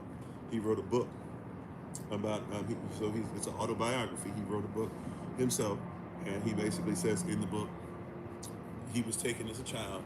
He kind of forgot his childhood and really kind of got rid of it because he didn't need that to get through chattel slavery. He becomes a chattel slave on a ship. He ends up being, so he's a sailor. He purchases his own freedom. Once he purchases his own freedom, he's living pretty well. I think he only lives like 45 years, if I'm not mistaken. He's living pretty well, everything, and then eventually he keeps hearing persons talk about, you got to read this Bible, you got to read this Bible, you got to read this Bible. He's like, what are they talking about, this Bible thing? He says, let me go ahead and see what they're talking about. He picks up a Bible, he reads it, he studies it, and once he studies it, he goes, oh. He goes, oh, okay, he was like, interesting, and he starts recalling things from his childhood. He's like, wait a minute. In my language as a child, we would say blah blah. Wait a minute, we didn't mix, honey and this and that and milk and blah blah. And he's like, oh wait a minute, you had to wear stuff. It had to be of 100% this and that or whatever. He goes, you know what? We follow the laws. We follow this blah blah. I remember these things. He's like, you know what? I grew up. I was an Israelite. Now somebody might say, once again, that's conflation. I don't. The way he describes it, he's describing it genuinely. He's saying, we and him being West African, once again, pointing to a lot of the stuff we just talked about, he says that's what I came from. What is this? So if I kill the lie, if I keep every commandment, which is eliminating sin, because sin is transgressions, that after I will be free of the curses, but one of the curses is slavery. And it says, oh, are you going to give me a biblical verse in which somebody tried to use the word slave that wasn't even a word that existed yet, and somebody changed it, but they were able to keep that in the slave Bible, and they manipulated that word? If you go back to indentured servitude is stuff there, plus Israelites were escaping Kemet, and a lot of them had, for 40 years, had to deal with getting rid of a lot of stuff, including persons that thought you were supposed to enslave others. So there was a law put on the books to protect persons that if person tried to enslave others, they could only still have contracts that would be 3 years, 7 years, or every 50th year is the year of Jubilee, that nobody can be under any slavery and everybody goes back to being debt-free, because if you're in debt, then it means you're a slave. If you're a slave, that means you're in debt. But if you're debt-free, then it means you can't be a slave. See, that's the context of it. One of the curses is slavery, but the Bible says, before you even get to the verse, I'm already with you. I'm hip. You don't have to waste your time. It's a mistranslation, and it's something continued by a lot of persons who are the leadership, like George Washington, look up to him. A lot of leadership in churches and stuff still to this day, to support racism, white supremacy, and Christian nationalism, and American exceptionalism. Of all three of which it has nothing to do with me or the Bible, for real. So, why do blacks keeping up race? Because of the fact that you just called me blacks. When somebody says blacks, then we already know what time you're racist. I didn't even bring up race. See, watch this. Race is competition. Racism is a system based off of competition. So yeah, if I'm talking about George Washington is your president. So never bring up George Washington again because he was a racist. And of course you would. 1776 was not to celebrate freedom for everybody. It was to celebrate freedom for racism, white supremacists, and the leadership at the top, right? But you still support it. One of your presidents, I'm forgetting his name right now, I apologize, I shouldn't forget his name, but which president was it that told you that if you want to go ahead and make sure that a so-called white man, if you notice I keep saying so-called because there's no such thing as a white man anyways, right? There's no such thing, white's not even a color, so you should never be referred to as a white man. That being said, right, I forget which president, I'm seeing his face, I always see it Johnson. Is it Johnson? Who said if you want to make sure that the so-called white man will give you his last, right? Just tell him that he's better than the greatest black man. That's what the country is based off of. And we're talking about how foolish that is. So the fact that you would say, why do you blacks, or why do blacks say, shows me that you're just as racist as they come.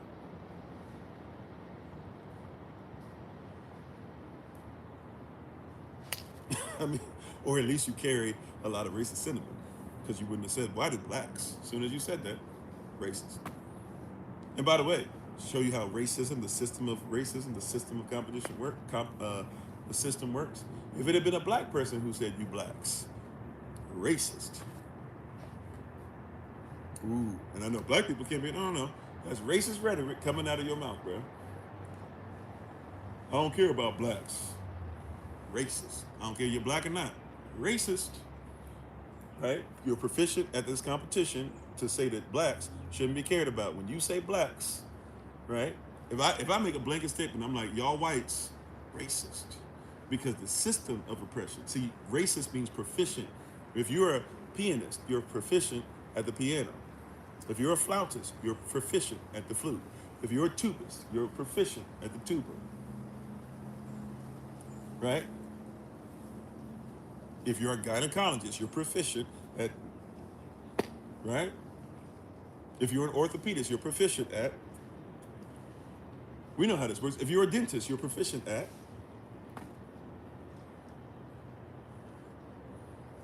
if you're a chauvinist, you're proficient at, All right, if you're a racist, you're proficient at the competition.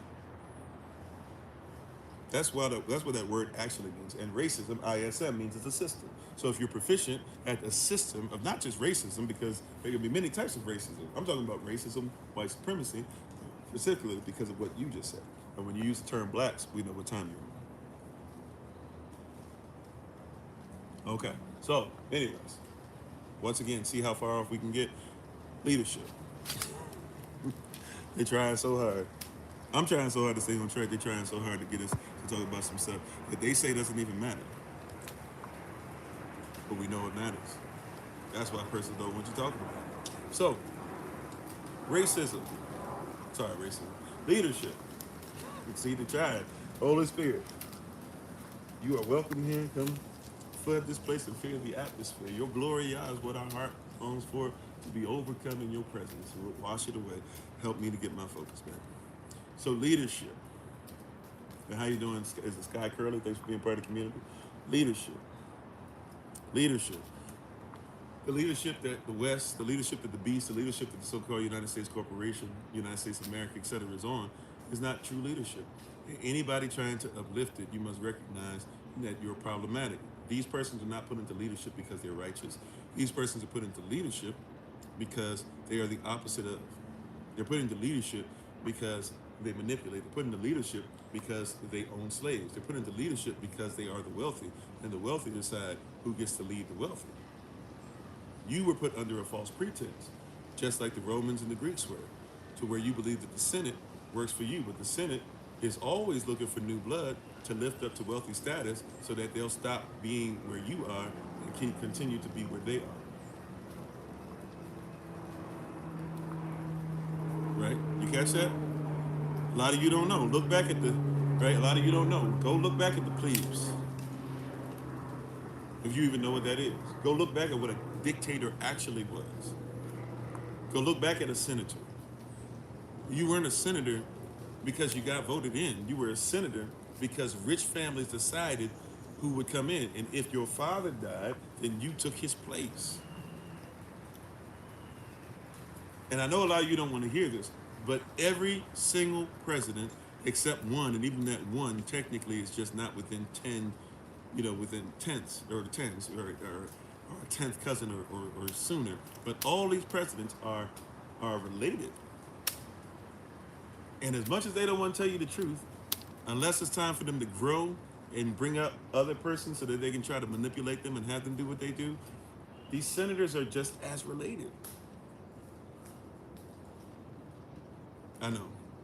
See, once again, nobody tells you this, and then we're supposed to just pretend that what I'm saying doesn't exist, or somebody says, well, give me a name, blah. No, do some research.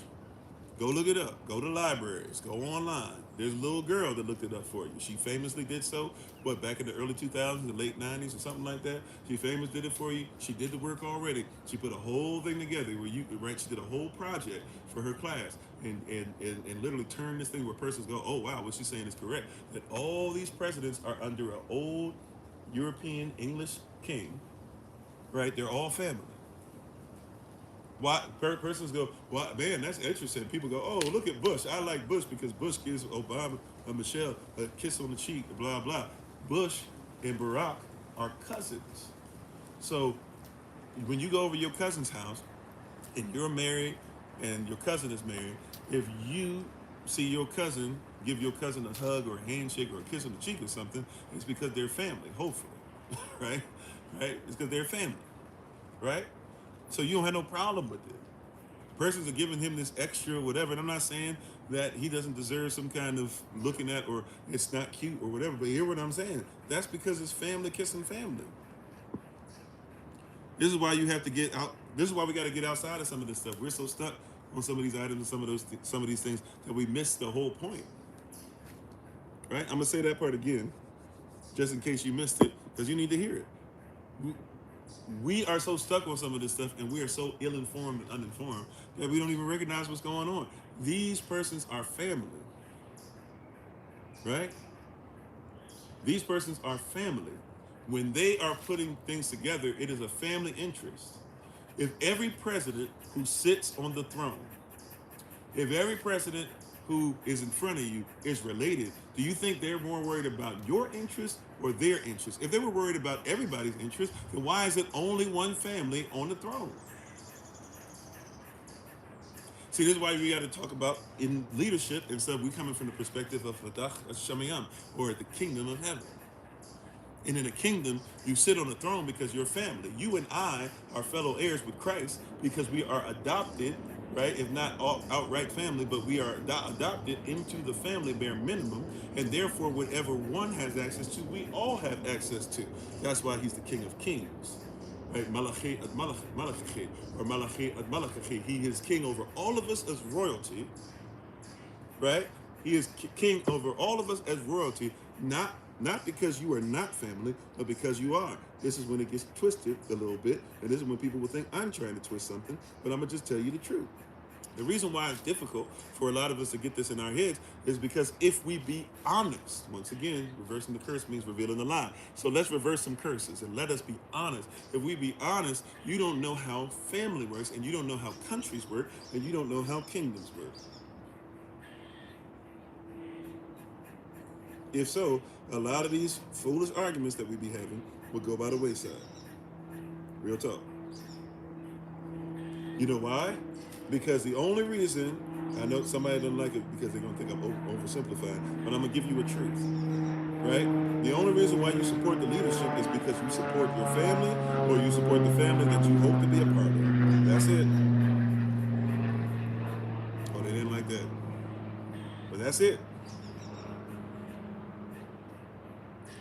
The only reason why you support him, he says, because you support a family, or you support the leadership of the family, or you support the leadership of who you hope to get into. Now, what you talking about? That doesn't even make sense. Yes, it does. Because countries are family. This is why they keep trying to get you and I to believe that you are an American. And not a real American, a modern American. Said, let them, yeah, we gonna cook. We'll hit the James Harden on them today. That's why they want you to believe you're an American and not the actual American, because whoever you actually are is your family. That's why you're warned against Balaam doctrine. Because Balaam doctrine, according to Revelation, New Testament, according to Revelation, Balaam doctrine is any doctrine that takes you away from being united as a family that is based off of the law, the word, and the familial bonds of Yahavah, Israel. Israel, not because you can only be born Israel by blood or DNA, but Israel because Israel is supposed to be the only nation to ever exist that was 100% honored and 100% created to be a nation under him by Yah. That's why Israel is mentioned the way that it is, because to be Israel, according to Deuteronomy chapter 28, is to be where heaven meets earth.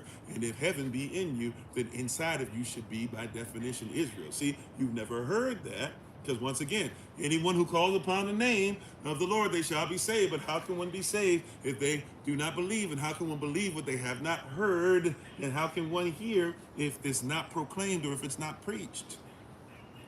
And how can the preachers preach it if they're not from the family, if they're not sent by the Most High? Therefore, who shall believe our report? The Bible, here's one of the biggest myths as well, right? We're going to have to get into this as part of the series at some point probably too. Here's one of the biggest myths that you've ever heard. You ready? You ready for this? The Bible is not written to everybody.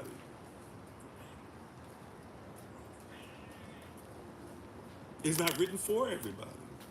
It's written for those who have ears to hear and those who become part of the kingdom, which means you have to be part of a family. Watch this. So see, America gets you twisted on it because you don't recognize how this goes. But you must recognize if somebody's truly integrated, and no, we should not vote according to the Bible. We don't vote. We have a king, right? King decrees, must be established, right? So we don't vote. That being said, watch this. See, leadership's got us messed up. Improper leadership. Right? That's why in churches, y'all vote for pastors. When's the last time that the Bible said a pastor was voted in? You ever seen that in your Bible? You ever seen in your Bible the pastor was voted in? How do you become a Levite in your Bible? Do you even know? You see? See, we're going to show you leadership from the proper perspective. right? Let's talk about it. How does one become a Levite or a priest? Is it because they get voted in?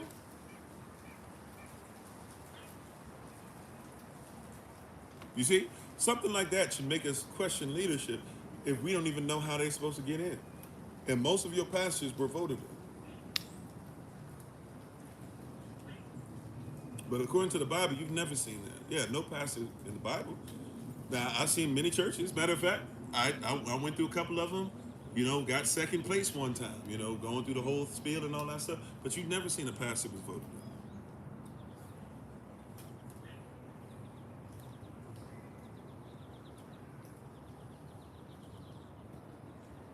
So when somebody tells us about a pastor, first thing first, I got to ask, well, we should have a right to ask, but we're told we shouldn't ask. But why is it that I can't say, how did your pastor get put in? Because persons ask me, and that's cool. You can ask me. But according to the Bible, you can't even be a priest unless you're a Levite. How does one become a Levite? See, this is one person don't like it, but it's the truth. I just said these presidents, they're all related. You don't know how kingdom works. But you don't like it. You love it in the world because you don't study it. But somebody says it. See, you're born into it. That's right. Or you're grafted in, which means you have to become part of the family.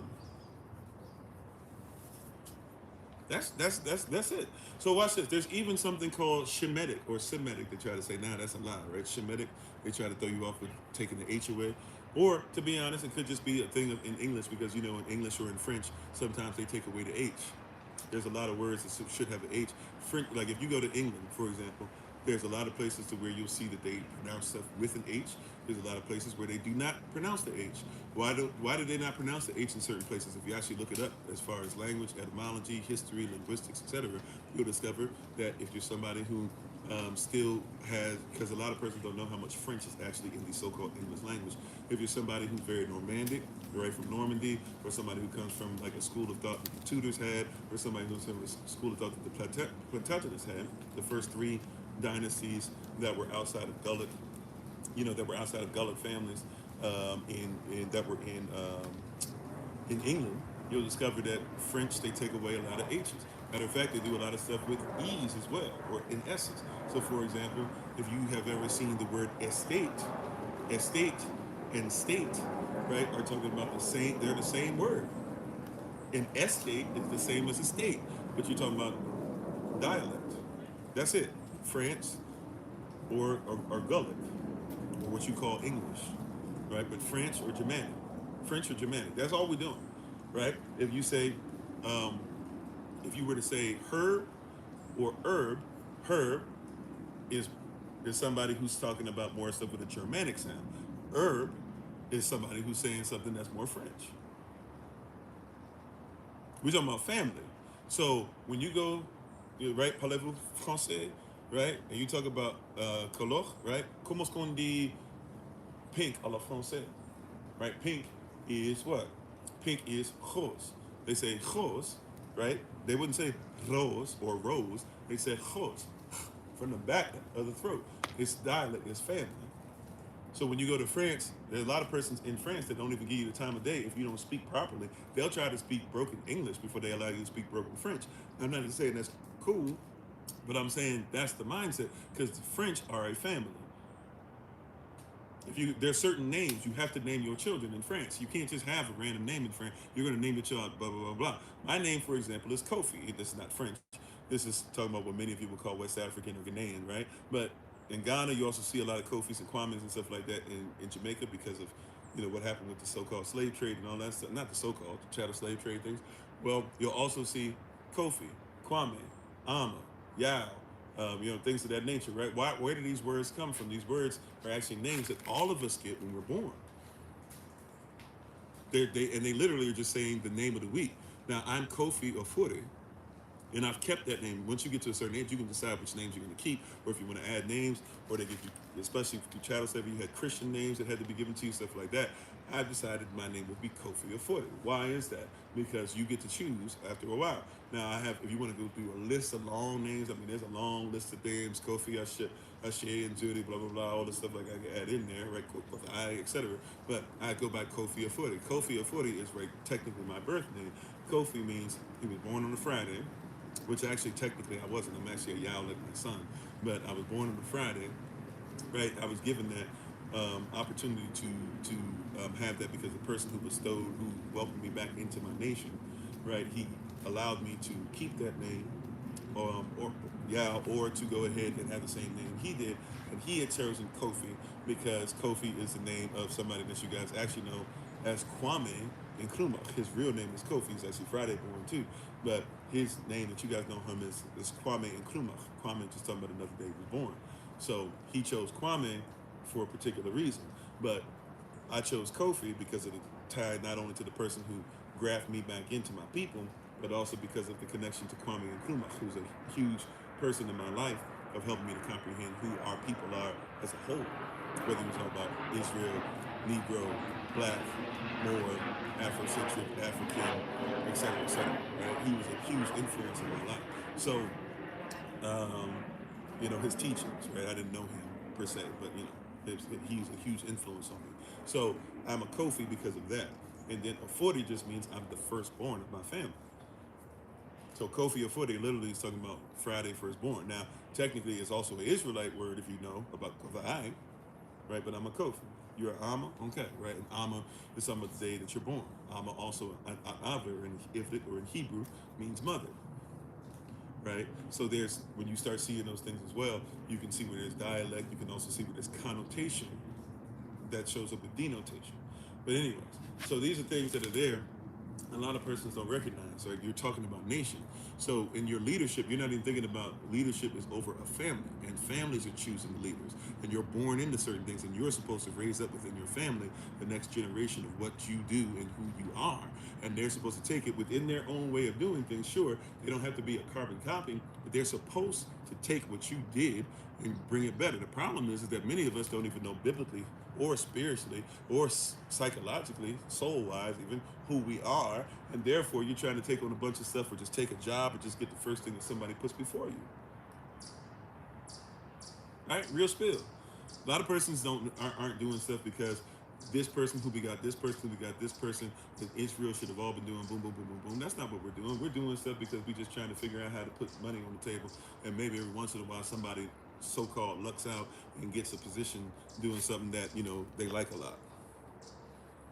But a Levite is born in, just like your presidents are, just like your Congress members are, right? Just like your slave owners are. You see, a person talk about why they always bringing up slavery and stuff like that. Why don't you bring up the fact that you're watching gladiatorial games? I'm not gonna act like I don't watch it either. I don't binge watch it anymore. I don't watch it all day. I don't sit there and watch a whole game like many persons gonna do on Thanksgiving with gluttony and all that, and doing something that's against the word, right? And doing something that's a lie. I don't do all that. But yeah, every once in a while, I want to see what Luka and LeBron are doing. And guess what I have to do? I have to suspend disbelief, just like you have to do when you watch a movie. I have to go into suspension of disbelief. Somebody don't like what I just said, but I just told you a mouthful. I just told you, Holy Spirit really is giving you the game. I hope you watching. I hope you paying attention. Fais attention, monsieur. Right? I hope you paying attention. Those gladiatorial sports, you have to suspend disbelief. You don't think about it. Matter of fact, most persons don't even think about what suspension of disbelief is. So just in case you never heard, right? Just in case, I'm not saying you have or haven't. Just in case you have not heard before, and you've never really heard anybody talk about this, allow me to help you out. If somebody suspends disbelief, this is like, for example, if you go to watch a movie, today, in order for you to watch that movie, let's say, I don't know, I'm gonna bring up a movie that most persons are at least familiar with. If you were gonna go watch Star Wars, episode 4, which is technically Star Wars 1, right? All that stuff. But if you were to go watch Star Wars, cool. When you go watch Star Wars, the only way you're going to make it through that movie is you're going to have to suspend disbelief. In other words, the average person, within about 33 and a half seconds, they've studied you. They've studied all of us to see how this happens, right? They know what'll happen with YouTube, all that stuff. So the average person, in order to watch what you're watching, you will suspend disbelief. In other words, I can't sit up here and enjoy Star Wars if I don't set aside the belief that the Force isn't real. Okay? Right? That's the reason why many actually don't like Star Wars stuff now, because the stuff that you suspended disbelief for, to say, okay, Luke Skywalker, he learned the Force. Okay, Darth Vader did this. All right, it's possible for somebody to force jump or to force whatever, right? Okay, Leia and Luke are the twin children of Padme and Anakin, and so therefore, since Anakin is Darth Vader and was a powerful Jedi, they get all this power, blah blah. When they start moving and doing stuff different than that, you had already suspended your disbelief, but in the system that you have decided to go ahead and believe in, so you could make it through the movie. When somebody changes what you had started doing, and you had started allowing systemically to take place in your head, you get upset because the only way you were able to be through episodes 1 through 6 was you had to suspend disbelief to believe episode 1 through 6's belief. Now episodes 7 through 9 come out, and you're like, hold up, everything that I believed in is messed up. So now, in order to enjoy this, I can't even enjoy episodes 7 through 9 unless I suspend my disbelief, and I hate episode 1 through 6. I don't know. If you haven't watched enough of it, but hopefully that makes sense. So basically, though, you suspend disbelief, right? So what's happened with you is you had to learn how to exist in the United States corporation. But the only way you can exist in the United States corporation is you had to suspend the disbelief that family actually mattered the way that it does to the Most High and it does to the country you're in. So the only way you can exist in a country that has never thought of you as being family is to say, no, I'm an American, and even though they're treating us bad, we'll get it together because family first, America first. It's a continuation, a suspension of disbelief. That's all that's going on. It's a continuation, right, of suspension of disbelief. That's it. Once you come out of that, it becomes difficult for you to be controlled, because now if you suspend that disbelief, then you have to believe in something else. Now, normally what they do, just like the movies, is that they know that you come there, you paid, and you will focus. You paid your debt to society. You paid. You went and you worked all the hours. You paid exorbitant amounts instead of paying that apartment or living in that apartment. You paid into this, and so you're invested because you paid. Matter of fact, some of you paid in advance just to make sure you could wait in line for a long time, just to make sure you can get that nice pay $55 per person for food, so you could finally sit down and watch that movie. And so you're hoping and praying. See how your faith will work? Because you invested you put works towards it already. You're hoping and praying now that everything that you've invested in is going to make sense. And even with a bad movie, have you ever had this happen? You watch a terrible movie, and it's terrible. I'm talking about this thing ain't worth nothing. Like this is you're upset that you watching this movie. But you keep trying to make the movie work because you put so much into it. Right? Like, I'll be honest with you, Matrix 1, I thought was like, really, really, really well done. You go back, there's obviously issues with it here or there, but as far as suspending disbelief, doing all this stuff, whatever, walking in, I was like, yo, this thing was like that. Matrix 2 and Matrix 3, they're not really that great. But I tried for many years to be like, this is so great and all the stuff that they did, and finally I had to be like, you know what, this stuff is kind of trash outside of Matrix 1. But it's because I had put so much into it. I had got the video games. I had so many arguments with persons about it. I had used it for Bible studies. I had talked about the One and all this stuff and how it's supposed to be Christ. I even knew about the woman who had wrote Terminator 1, Terminator 2, and The Matrix supposed to be a trilogy. Some of you watched it with us when I fell asleep and I was snoring. Or the last one I couldn't hold together on The Matrix. But we watched those movies. We did the watch party on them, right? I put so much into it, and I finally had to admit, like a few years ago, yeah, Matrix 2 and Matrix 3, they're kind of trash. But I put so much into it.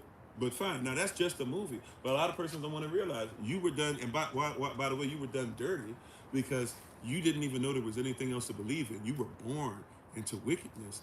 believing that you were part of a family when you were not supposed to, you were supposed to be born into the world, but you were never supposed to be of it. They are not us. They are not our family. Yeah, sister wrote, I always forget her name. Somebody put in the chat, I always mess up her name. I'll be trying to call her Sarah or something. That's not her name. But yeah, a sister, she wrote, makes she won in court. So it's not even a maybe. She won a civil case and got her money.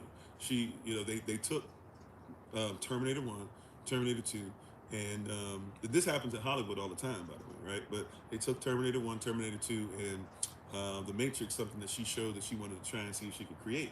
And if you look at Terminator 1, Terminator 2, and The Matrix, Terminator, JC, John Connors, is actually it's supposed to be like a representation of so-called Jesus Christ. And JC, John Connors, if you look at it, he's not in the first one. He's talked about his coming. He actually sends somebody on his behalf to go back to his mother, right, who he'll be born out of. Sends a prophet, so to speak, and protects and tells her this stuff, lays down with her, impregnates her with the seed in Hebrew meaning the word, impregnates her with the word. They then fight the Terminator, the one sent on behalf of those who control the system. Somebody sent somebody there to make sure, hey, this person doesn't do whatever, right? Eventually, that Terminator is executed, although a piece of him survives. A piece of him survives. That'll become what you're going to see them try to go against in Terminator 2. JC is now born. JC comes into who he is. JC's mother is there as well, right? And all these different things are happening. And you see what? All of a sudden they come into connection with a so-called black person, right? Who is the person who took this stuff, didn't realize what it was so excited about it, but got outside of it and now needs to help to destroy it, right? By the way, JC in the movie, John Connors in the movie, was supposed to be black, just like Neo was supposed to be black, showing you that she's talking about a connection there. We going biblical in a place that a lot of persons don't even know, right? So she's doing this stuff or whatever, but you're dealing with the machine, the beast. That's why a lot of persons still to this day try to say that the beast is talking about that because she used machinery to tell you what the beast, to really show you what the beast was. That's not a biblical thing. That's actually attached more so to her mindset when she wrote the stuff out, right? So she put all that stuff together, and then all of a sudden they defeat it. Then what's supposed to happen is that you think everything's gone, but the mindset of JC and others who are supposed to be like Christ goes into a place to where even though you should have defeated it, you still don't realize that, hey, what we thought was the destruction of the beast, just like it talks about in Revelation chapter 13, that one of the heads of the beast should have had a fatal blow, but somehow it's still here. We thought it should have been done away with, but come to find out, not only is it not done away with, it's running us at such a level that we have forgotten the Christ in us, and an awakening start happening. Even an awakening by the Christ in us, awakened by what? Trinity. And even though because they're using modern terms in the Bible, using terms like Morpheus and stuff like that, but Morpheus and stuff like that wouldn't be that. Morpheus more like an archangel. But nevertheless, you see a Morpheus, other persons, that Morpheus is not the man. He's not in control. He's not trying to know. He's trying to find the one whose name was supposed to be John Connors, right? Not whatever his name was, Thomas something or whatever his name was. His name was supposed to be John Connors. He was supposed to be JC again. But the persons who bought that script are different than the persons who did Terminator. So we think of them as two different franchises, but both of them were actually the continuation of one story. Terminator 1, Terminator 2, and The Matrix are supposed to be a trilogy. They go together, right? So, and all these things that are happening, and how you doing? I'm sorry, Macobus, is it? Hopefully I said that correctly. And welcome on, and thank y'all for the love. How you doing, Silver the Wordsmith? Everybody coming in. You said you were going to make a pun about, but that would be a Wookiee mistake. Okay. I like dad jokes. That's fun. I wish I could tell that one to my son. I don't think my son knows enough about Star Wars to where I'll be able to. Actually, he does. He does. I might be able to try that on him. I'm gonna keep that. I like dad jokes. On his channel, we're gonna start doing a bunch of dad jokes stuff. We were supposed to start months ago, where we're gonna sit on the water and we're gonna be fishing and we're just gonna do dad jokes back and forth, see how that goes. He really wants to do that. He thinks I'm the corniest person in the world. But it is what it is. That's what I'm supposed to do, right? Fathers, we're supposed to be corny. By the way, fathers, that's one of the greatest things you have at your disposal. I know he who spares the rod spoileth the child. But if you get a chance to embarrass your child when they do something, I'm not talking about doing something crazy. I'm talking about let your child mess up. Let him mess up. I'll go out there and I'll do a TikTok dance all wrong. He won't do nothing wrong again for 15 years. I promise. I promise you. Them things, I don't know what it is about fathers They don't like mothers either doing that stuff. But fathers, I don't know what it is about us. Let us go out there and do something. I promise you, they'll be so embarrassed. Let us go out there and do something. They so embarrassed by that. But anyways, yeah, you're born in. We're family. I know persons don't want to talk about it, but we're born into the position. That's what leadership is. These persons are born in. Back to the gladiatorial arena. Do you think that LeBron, and look, by the way, I'm not mad at it. It's the way it's supposed to be. Nepotism is biblical. You should train persons up to make sure that they're ready, but nepotism is biblical. Nepotism is how it works. Right? You're supposed to have a system set up for your family. If I ever end up becoming a millionaire, guess who should become a millionaire? This weird thing of, oh, well, he needs to work out for everything for himself. That's how we ended up in poverty. That's one of the reasons we ended up in poverty, because we don't take care of each other. So I'm just being honest with you. You said, how can our leaders lead us to break curses if they don't already? Well, first of all, our leadership, see, just real quick, that's a great question. Maybe we can slide more of the answer in. It's like we're coming up on the end of it. We usually end around 11 a.m. New York time, sometimes a few minutes after. But I would say this, and especially with leadership.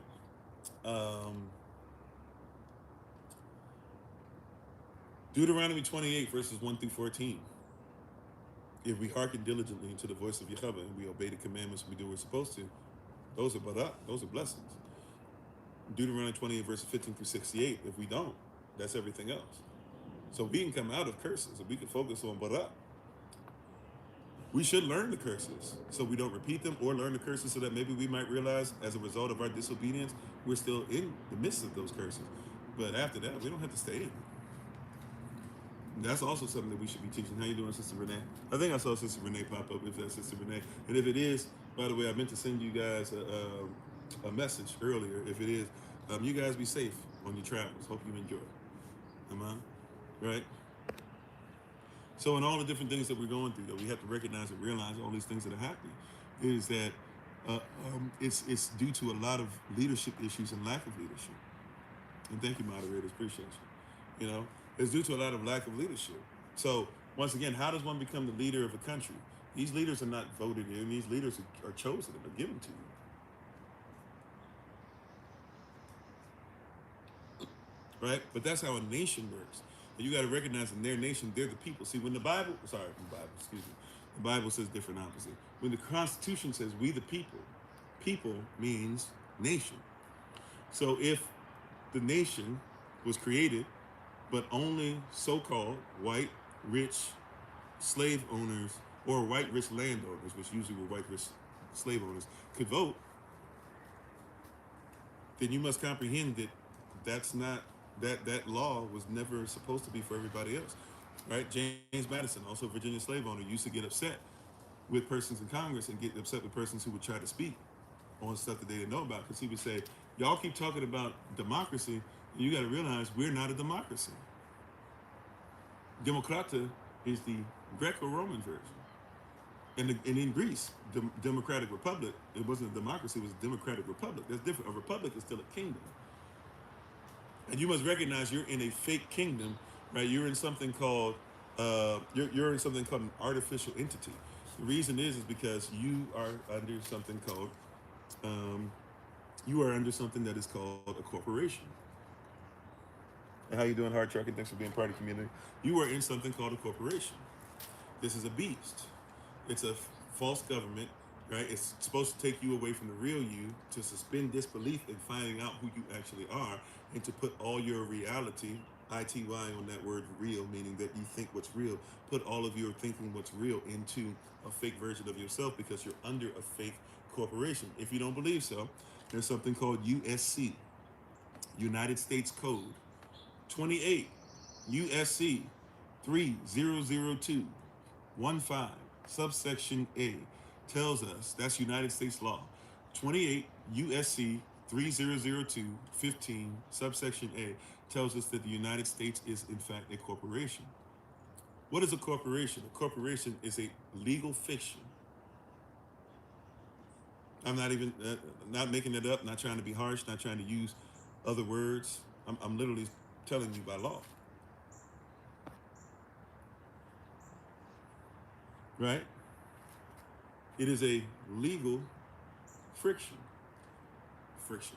It is a legal fiction. Right?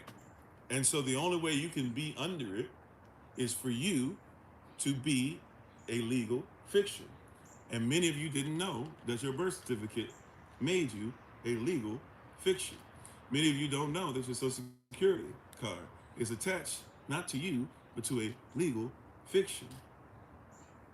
The real you has no right to the conversation in politics, modern politics today, because modern politics is for the fake you. It's for the okie doke. It's for the fake out. Right? Look it up. A lot of you get mad. I'm once again, this one of those things. I'm giving you breadcrumbs. You said in the nose, curse the souls. Oh, okay. Amen. Yeah. So, right? That's the real. You are in a legal fiction, and you are living as a legal fiction, not as a lawful person, right? And therefore as a lawful people. How you doing, Brother Kofi? You're living as a legal fiction, not just on paper, by the way. Even if you get the paperwork done, you still got to start living or walking circumspectly. Circumspectly is talking about making sure you don't miss the mark in any circumstance, meaning therefore missing the mark means to sin. How do we become sinless? If we obey the law. Now, if we misrepresent or cannot obtain right law the way we should, then that's when you repent and make sure you get it right or righteous. I don't care about being right. I want to be righteous. But we're dealing with horrible leadership where you guys are looking for things that are not real to verify who you are.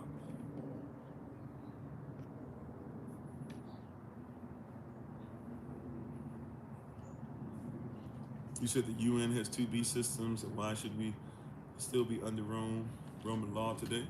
Well, I mean, yeah. Well, even if you're talking about two beast systems, there's two beasts.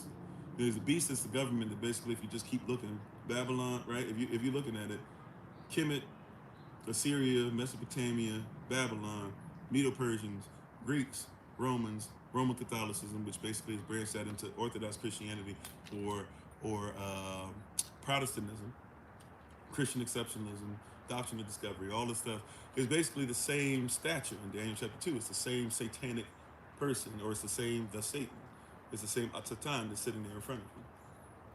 That's it. And when we recognize that the second beast is nothing more than something that's there to have governing power to allow you to keep on being chauvinistic or patriotic to a beastly system that's connected to that's designed to help you to be governed by the Satan through his people. Ultimately, there's really only two nations or two nationalities really one should be concerned about, and that's either are you in the nation which is the kingdom of heaven, Yahavah, or you're in a nation that's of the world, that's Esau. And Esau not meaning black or white, we've already discovered that, we've already talked about that. If you think that white means Esau, then you already missed it. And if you think that all black persons are Israel, you missed it too. Because once again, Israel, Negro, is a nation. How you doing, Ramon? Right? Well, even the two lampstands is talking about, really, the two lampstands, which are talked about in, was it Zechariah or Zephaniah? And that are reintroduced later on. Really, in Revelation chapter 10, we're talking about Moses and Elijah. Right? The same ones that show up with Christ at the Transfiguration. And that has shown itself already before we even get to 1798. Problem is that we keep ignoring it. How you doing, Bobby Joe? I don't know how to say the last name. Boeliyahu. Not sure if I'm saying that correctly. Right? And how you doing, Raquel? Shalom to you. So, in reversing the curse means reversing the lie. We got really terrible leadership that we look up to, including in the church. Because remember, Balaam doctrine that we're warned about in Revelation chapter 2, verse 14. If you know about Numbers 22, 23, and 24, that it's any doctrine basically just meaning instruction. Okay? So any instruction or any doctrine that we receive that tells us that we are supposed to try to get Israel off track, or as the Bible declares, be a stumbling block to Israel, we are supposed to go against, and we're supposed to recognize it, we're supposed to call it out, right? But nobody's doing that. Thanks for being part of the community of Lacobus, right? Nobody's doing that. Matter of fact, we have so many persons who are paid, right? Just like they try to do a Balaam, who are being paid a whole lot of money, right? Or paid a whole lot of views, or paid a whole lot of attention. And they're trying their best to do what Balaam was trying to do before he had to have his donkey get him in check, which is they're trying their best, right, to make Yah pleased while somehow going against his people. And we're warned about that. Not only in Revelation 2:14, that's the city of Pergamos that we're dealing with, that assembly there, but the assembly in the city of Smyrna, right? We learn very quickly. We also have to recognize there are those who say that they are us and are not, but are the synagogue of the Satan. That's repeated also to when we talk about the city of brotherly love, right? The city of brotherly love. We like to talk about Philadelphia. When you talk about that phileo love, why is it that they don't tell you in there? It's not talking about everybody with brotherly love. They say that there are those there who say that they are you and are not, but are the synagogue of the Satan. It says that they will have persons come and sit at your feet. That means they will have to learn from you. So you need to be ready to teach properly when they come, and then they will what? They will learn. They will, and they will see that you, and they will learn how to worship. And He will show them that He has always loved you. You have grown up with persons, right, telling you that you're hated, and you have put them up as your leadership. And I'm here to tell you, time out. I know somebody's not gonna like this part, but here you go. Time out for the preacher who's living to tell you why you don't matter. They're putting sermons together over and over and over again. And I'm not just trying to say they put you down. No, I'm talking about they keep telling you you're not even who the Bible says you are. It's over. And they don't like that. It's over. See, over here, we're not playing that. We stopped playing around with that a long time ago. If you are what we call ignorant of something, that's one thing. Right? If you are unaware, somebody has not schooled you to this, or you've been told something wrong enough in your life, right? This is why I have no heaven or hell to put anybody in. I'm not sitting here saying who goes to heaven and who goes to hell. I am trying to tell you, though, heaven and hell are real. And we might as well make sure that we start realizing His word is real and His word is true. And if His word says that we shouldn't change one jot or tittle, that's what the Messiah said. That's our leadership.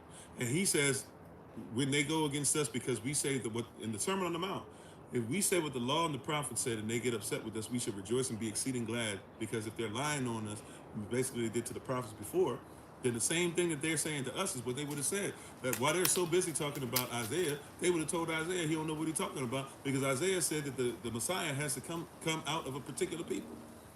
As much as they say that they support the Most High says you can't change His law. As most as they say they worship Christ, Christ says in Matthew chapter 5, verses 17 through 20, think not that He came to destroy the law or the prophets, but that He came to what? Not to destroy, He came that it might be fulfilled, which means to be put into effect.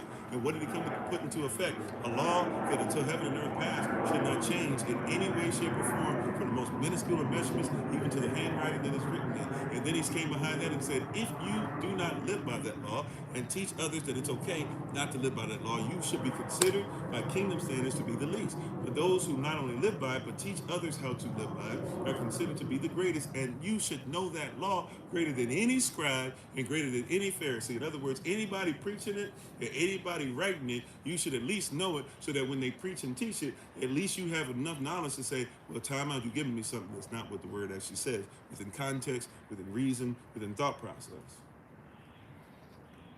And behind that, then He gives you the golden rule. And you need to stop living by half of the golden rule, because the entire golden rule says this: do unto others as you want done unto you, for that is what? What is the only thing that we have to go by to help us with that? For this is the law and the prophets, the same law and the prophets that must be put into effect, and that Yeshua came, Messiah came, Christ came, not for us to sit up there and be like, oh, okay, no, He came to give us what it was supposed to be, the law of the Spirit, rather than you putting your flesh all over it and becoming the law of sin.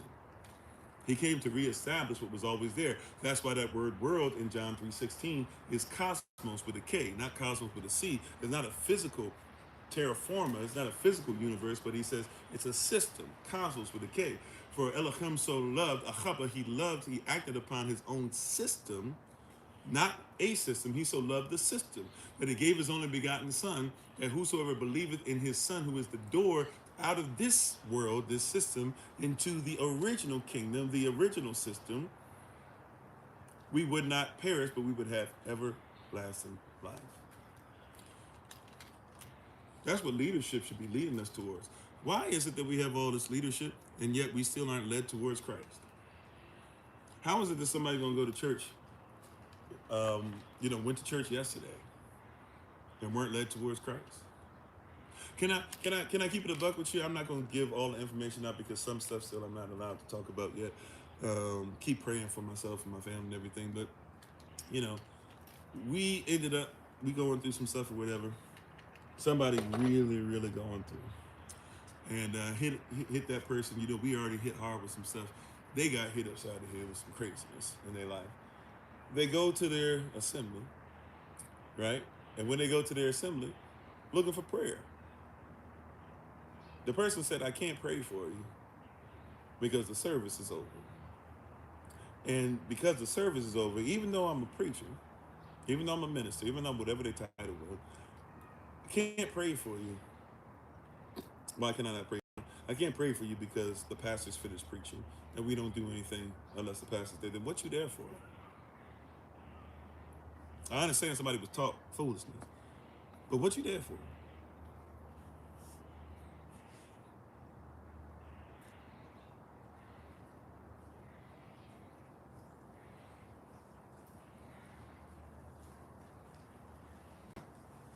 I'm sorry, what are we doing now?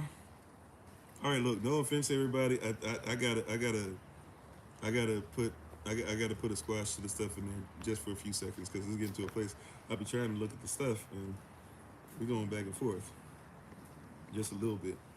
Too much. Okay. Like, if you don't mind, let me go ahead and land. If y'all want, y'all not even putting everybody's information in there. Click on each other's information if y'all want to do the stuff.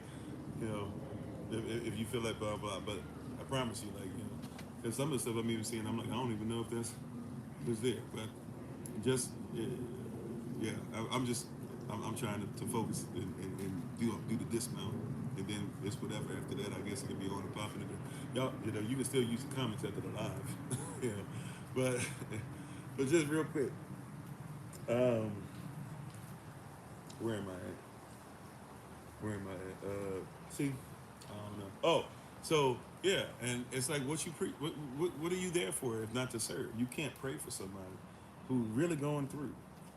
They didn't ask you for finance, and they didn't ask you for that. And by the way, this person been faithful to your assembly.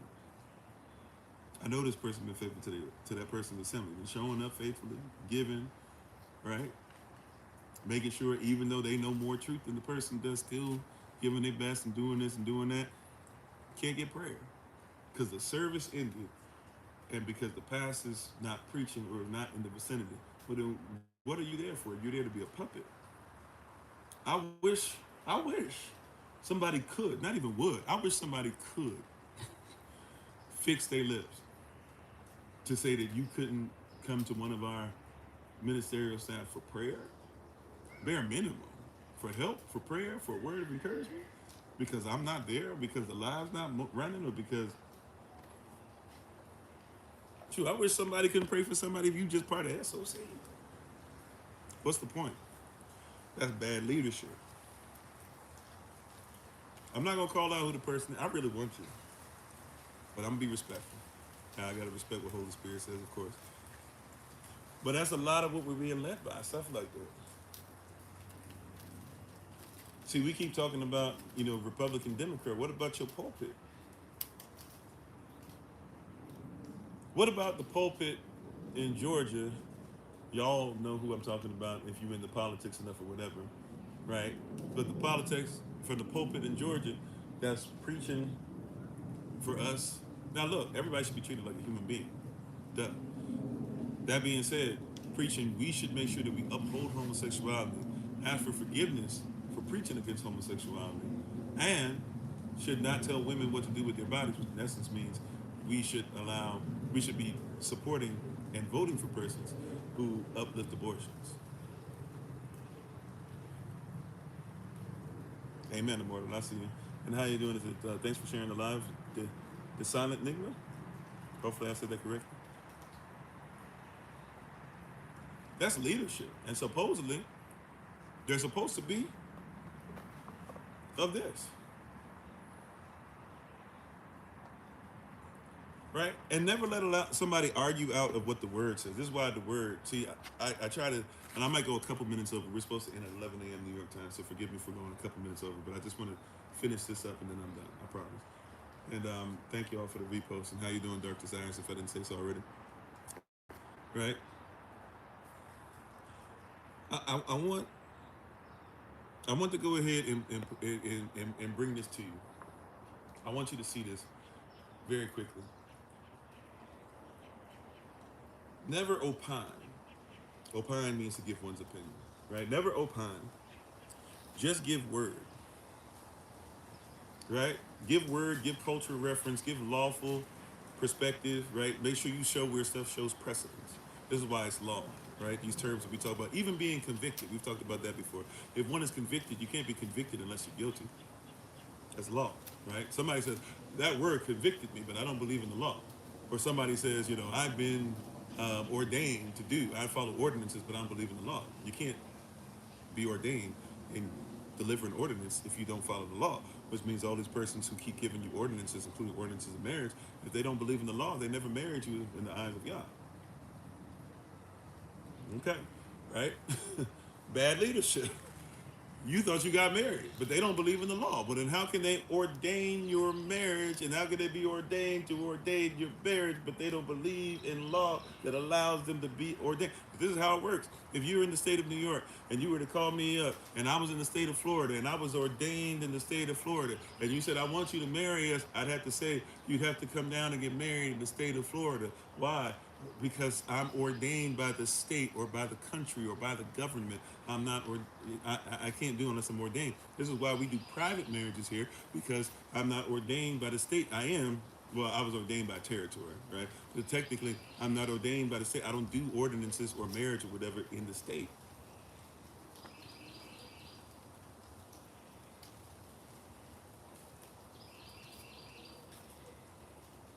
Right?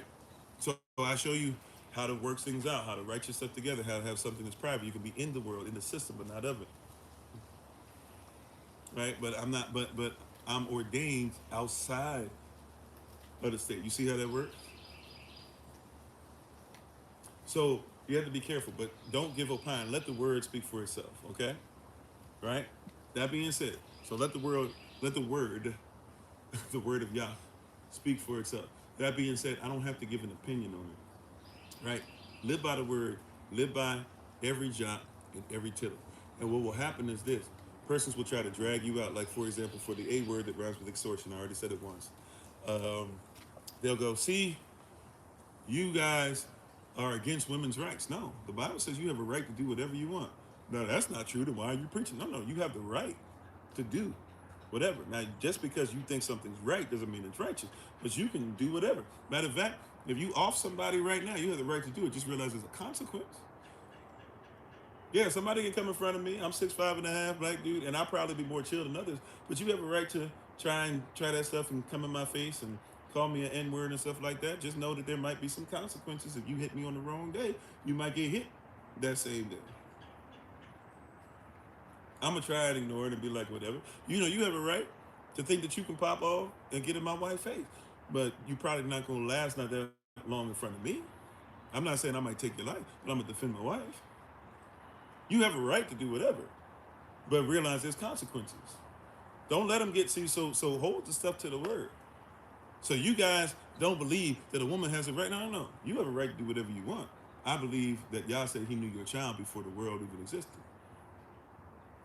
Then it becomes something different. Oh, well, you say that you have a right to go ahead and R-word a woman. No, nobody said that. I believe if a man R-words a woman, I believe that, the death penalty ain't great enough for him. That being said, if we're going to be in the system that we're in, he needs to be given to the state. But yeah, if he R-words a woman or whatever, if I get my hands on him, who know what's going to happen? That's not what we're talking about. Well, what if a man did then, and he got her pregnant or whatever? I believe that Yah, laws is king. So you're not saying that she shouldn't get, I'm saying that Yah said.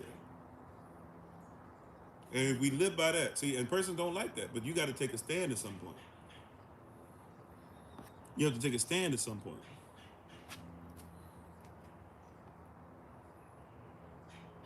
Right? You have to take a stand at some point where you say, I stand on this word, right? Look, if you take, like for me, if you say that you are a Muslim, right? At some point, I should take a stand, at least bare minimum. 5 prayers a day. I remember there's a guy who's famous in England by the name of Chunks on social media. If you don't know about him, Chunks used to be with Young Philly before Young Philly got caught in his stuff and everything. But Chunks, who's the other one? Darkness. I forget the other guy, but anyways, pretty funny stuff I watch every once in a while from time to time. Pretty funny stuff, right? That being said, so many persons were giving him props because they were like, "Oh, you pray 5 times a day, man. That's so great." And he was like, "I don't like when persons say that to me." And somebody eventually said, "Why don't you like when persons just say you're doing well? You praying, blah blah." He said, "To be honest with you, bro, I feel like that's bare minimum." He's like, first of all, I feel uncomfortable talking about some of this stuff, anyways, but I don't. He's like, that's bare minimum. He's like, you don't pray to Allah? Like, he's like, that's bare minimum. Not drinking and praying 5 times a day. He's like, that's small. We're not even talking jihad, anything like that. Like, and I really like it, and there's some stuff that he does that might not be righteous, but I really enjoy that answer because that's like, yeah, like that's a bare minimum day. But we're in a world today where a person doing it. So you got to get out of the opinion stuff and you got to get to the law. See, much respect to the young man for saying that to where like, yo, some of this stuff is bare minimum. But we have leadership that won't even do the bare minimum. That's why it's difficult for us to take a stand. That is why it's difficult for us to take a stand. Real talk. It's difficult for us to take a stand because we can't even get a person to do the bare minimum. It's hard for us to say, hey, if 1,000 persons gave $1 a day, right? That's three. That's 30,000. That's 360,000 a year. What is it that we as a diaspora couldn't do just over $1 a day? The Most High says, "Give and it shall be given. Be a cheerful giver." He says, "Do tithe, do offer." He says, "There's a double portion during the year." All this stuff or whatever. If we were to just say, "Hey, could everybody do $1 a day?" Persons would be like, "For what?" But then here comes somebody who we know that 86% of your company doesn't even give to the children, but you say, "I want to give $1 a day to the children." Okay, cool. Meanwhile, though, your child can't eat. At some point, you think 360,000 in the farmland, make sure your child eats. Now, once again, I'm not gonna do the whole mandatory. Let's make it a thing because either you're gonna do it or you're not at this point. But what I'm saying is, and I'm not even talking about to us SOC. I'm just saying in general, like our diaspora, we have 13%. They say 13% of the population commits 50% of the crime. Right? So we have at least 13% of us. Could you imagine this? We as a so-called black diaspora, we as a so-called African American diaspora, we as so-called FBA. Could you imagine that if per person, if we could do it, this is easy, $1 a day per person. Yes, and that means if it's a baby, then somebody take accountability for the baby. There's persons that are rich enough to take care of 500 persons a day, right? Whatever. But could you imagine if we as a diaspora said, okay, every single one of us $1 a day. They say there's 320 million. Is it 330, 320? But I'm gonna just say 350. I think that's way too much. But 350 million persons. So 10% of that would be 35 million. So if you were to add half of that, that's like 17.5 or something. No. That's like 15.5. 15.5, so you would make it 40.5 million. Could you imagine $40.5 million a day, right? And that, if you make that, let's just say 40 million, or let's round down, 40 million. So that's, hold on, I'm off. 35 plus 15, I got that wrong. 35 is 10, 15. So that's like, let's say 50 million. Excuse me, let's round it to 50. $50 million a day. In a month, that would make it 1.5 million, right? No. No. Okay. Somebody might have to pull out a calculator. I'm not great at math all the time. None of the time. Hold on. If it was $50 million a day being given, times 10, that would be 500 million, excuse me. And then 500 million times 3 Oh, I'm sorry, would be 1.5 billion. That'd be 1.5 billion a month. If we would do 1.5 billion times 12, that's 12 billion plus 6 billion. So that'd be $18 billion a year. That's just if we did $1 a day. And you know we make trillions. We give money, we make others trillion. You put our stuff together, we make trillions of dollars a year. That's just the diaspora United States so-called black persons. God's word is a lot less sophisticated than what we make. It's a lot less sophisticated than what we make it. Could you imagine 15 to 18 billion dollars just for food? How many of us, and watch this, some of your children who go to school can't concentrate because they don't eat. They eat.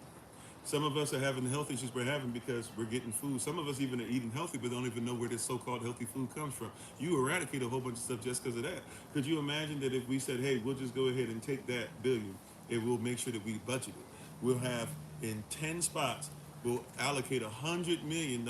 That's only $1 billion. 10 spots in the country will allocate $100 million to just buying up $100 million worth of land in certain places. Then after that, you come behind that, you say, okay, we're going to then allocate another billion, another 100 million per, just to making sure that we grow food properly in those spaces. Then we're going to take another 100 billion. And then guess what we have to do as well? We say we're going to take 1.5 billion and we set it aside as a tithe. We set it aside for the storehouse so if somebody needs, and then we still got billions left to a place where how can we can't even get rid of it, and we shouldn't. Now let's take the same thing and let's do it again next year, and the year after that, and the year after that. And you know what? Once we finish doing that for about 5 years, there's nothing we couldn't do worldwide. We could buy an island or two. We can go get places over in Africa. We can get places in Central and South America. We can get a couple. We already got 10 in America. And then there's nothing that our children won't have for generations. We literally could just write legislation, or just basically write what the Bible says, and write outlaw, and just put. But we don't want to follow that. We say it's this. Black's not a monolith and all this stuff. Okay, fine. But what I'm saying is y'all keep talking about black and the black. Follow the law. If you follow the law, it's like we were talking about earlier. Everybody talking about we're not going to go out and buy things for Thanksgiving and for Black Friday. If you follow the law, you never do. We're not going to buy things in America this year for Christmas. We should boycott. If you follow the law, then you never do. Oh, we're going to make sure we support our own businesses. If you follow the law, the dollar circulates around here 60 times before it goes anywhere else. We've got more of we've had the blueprint. Everybody trying to act like it's some weird, some smart thing that we should celebrate. Everybody's getting on board. The law been telling us this. We should set aside money for persons that have food. 10% supposed to be set aside. What you talking?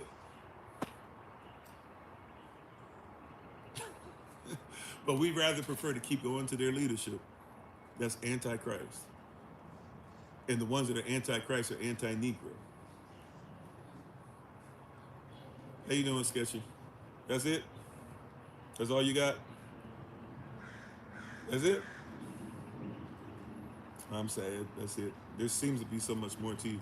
And you're probably a child, which is the sad part.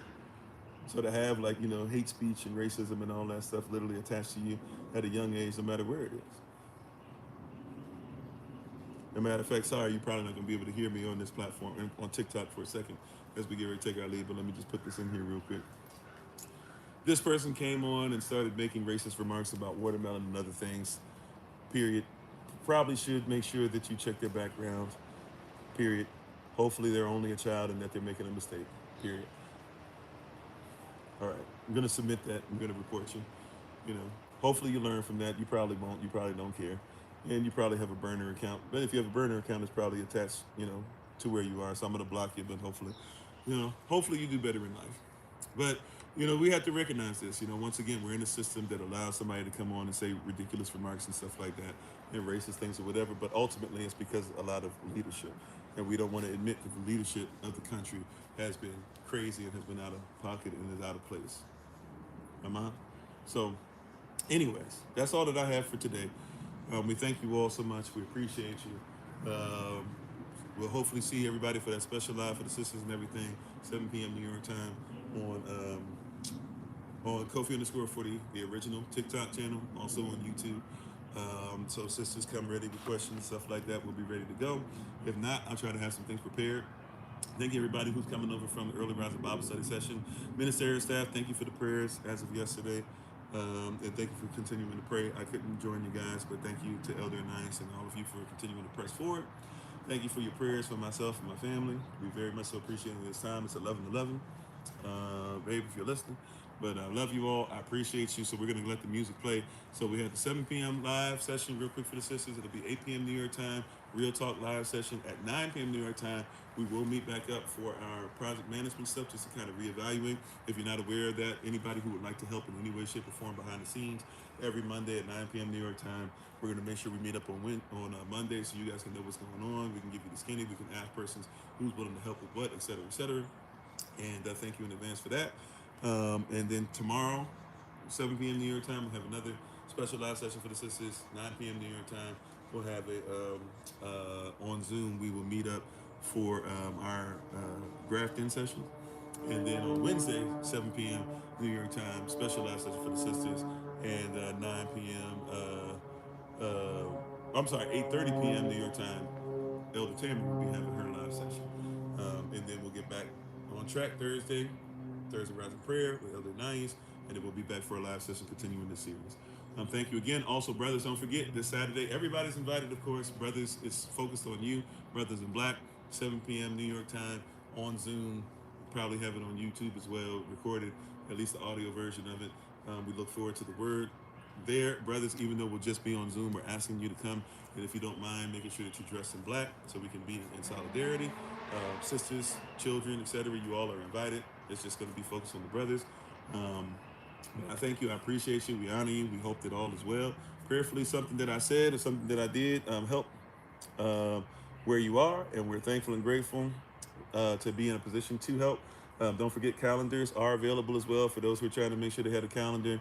The SOC calendar, so it's basically taking the Hebrew calendar and putting it together with the Gregorian calendar so you can see what's going on. So if you'd like to be able to have one of those, it's $15 donation just for the virtual. If you like a physical copy, we'll probably be able to give you another, send that out to you in January for the shipping and handling fee. So hopefully you'll be able to get one of those. Those of you who haven't received it yet, just sit tight with me, please. As I said, we've kind of going through some stuff. So now that we're here, and we'll probably be here for a couple weeks at least, I can at least kind of sit back down and start getting into stuff, including finishing up and giving you guys that book that I'm supposed to be giving. Don't forget about Elder Anais and her book. Don't forget about Sister Carla and her books.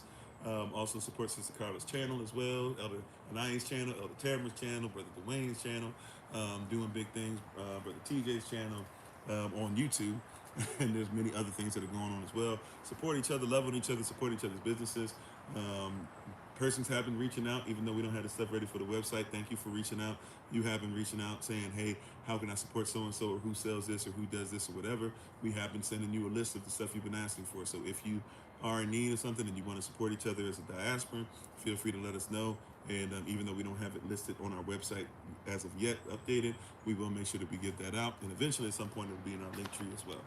All right, so love you. If you haven't had a chance to fill out the form too that we've been asking everybody to fill out, please fill it out, because if we just have old information or stuff, or it's not updated, it might be another year before we go through the process of like reminding everybody to update. So thank you all. Those who I'm supposed to call and I couldn't call yesterday, I'll try to call you today. Those who we have set up to call on Tuesday and Wednesday, we'll try to reach out to you then. And that's all that I have for you. Well, I'll see you. If I don't see you for the stuff that we said today, or on Patreon, or maybe invited somewhere else, who knows, or coming on for stuff, etc.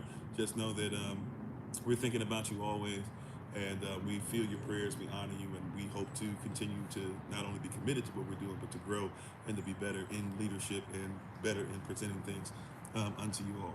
So thank you again, and we appreciate you once again. So we give our honor and praise to the Most High, Yahavah.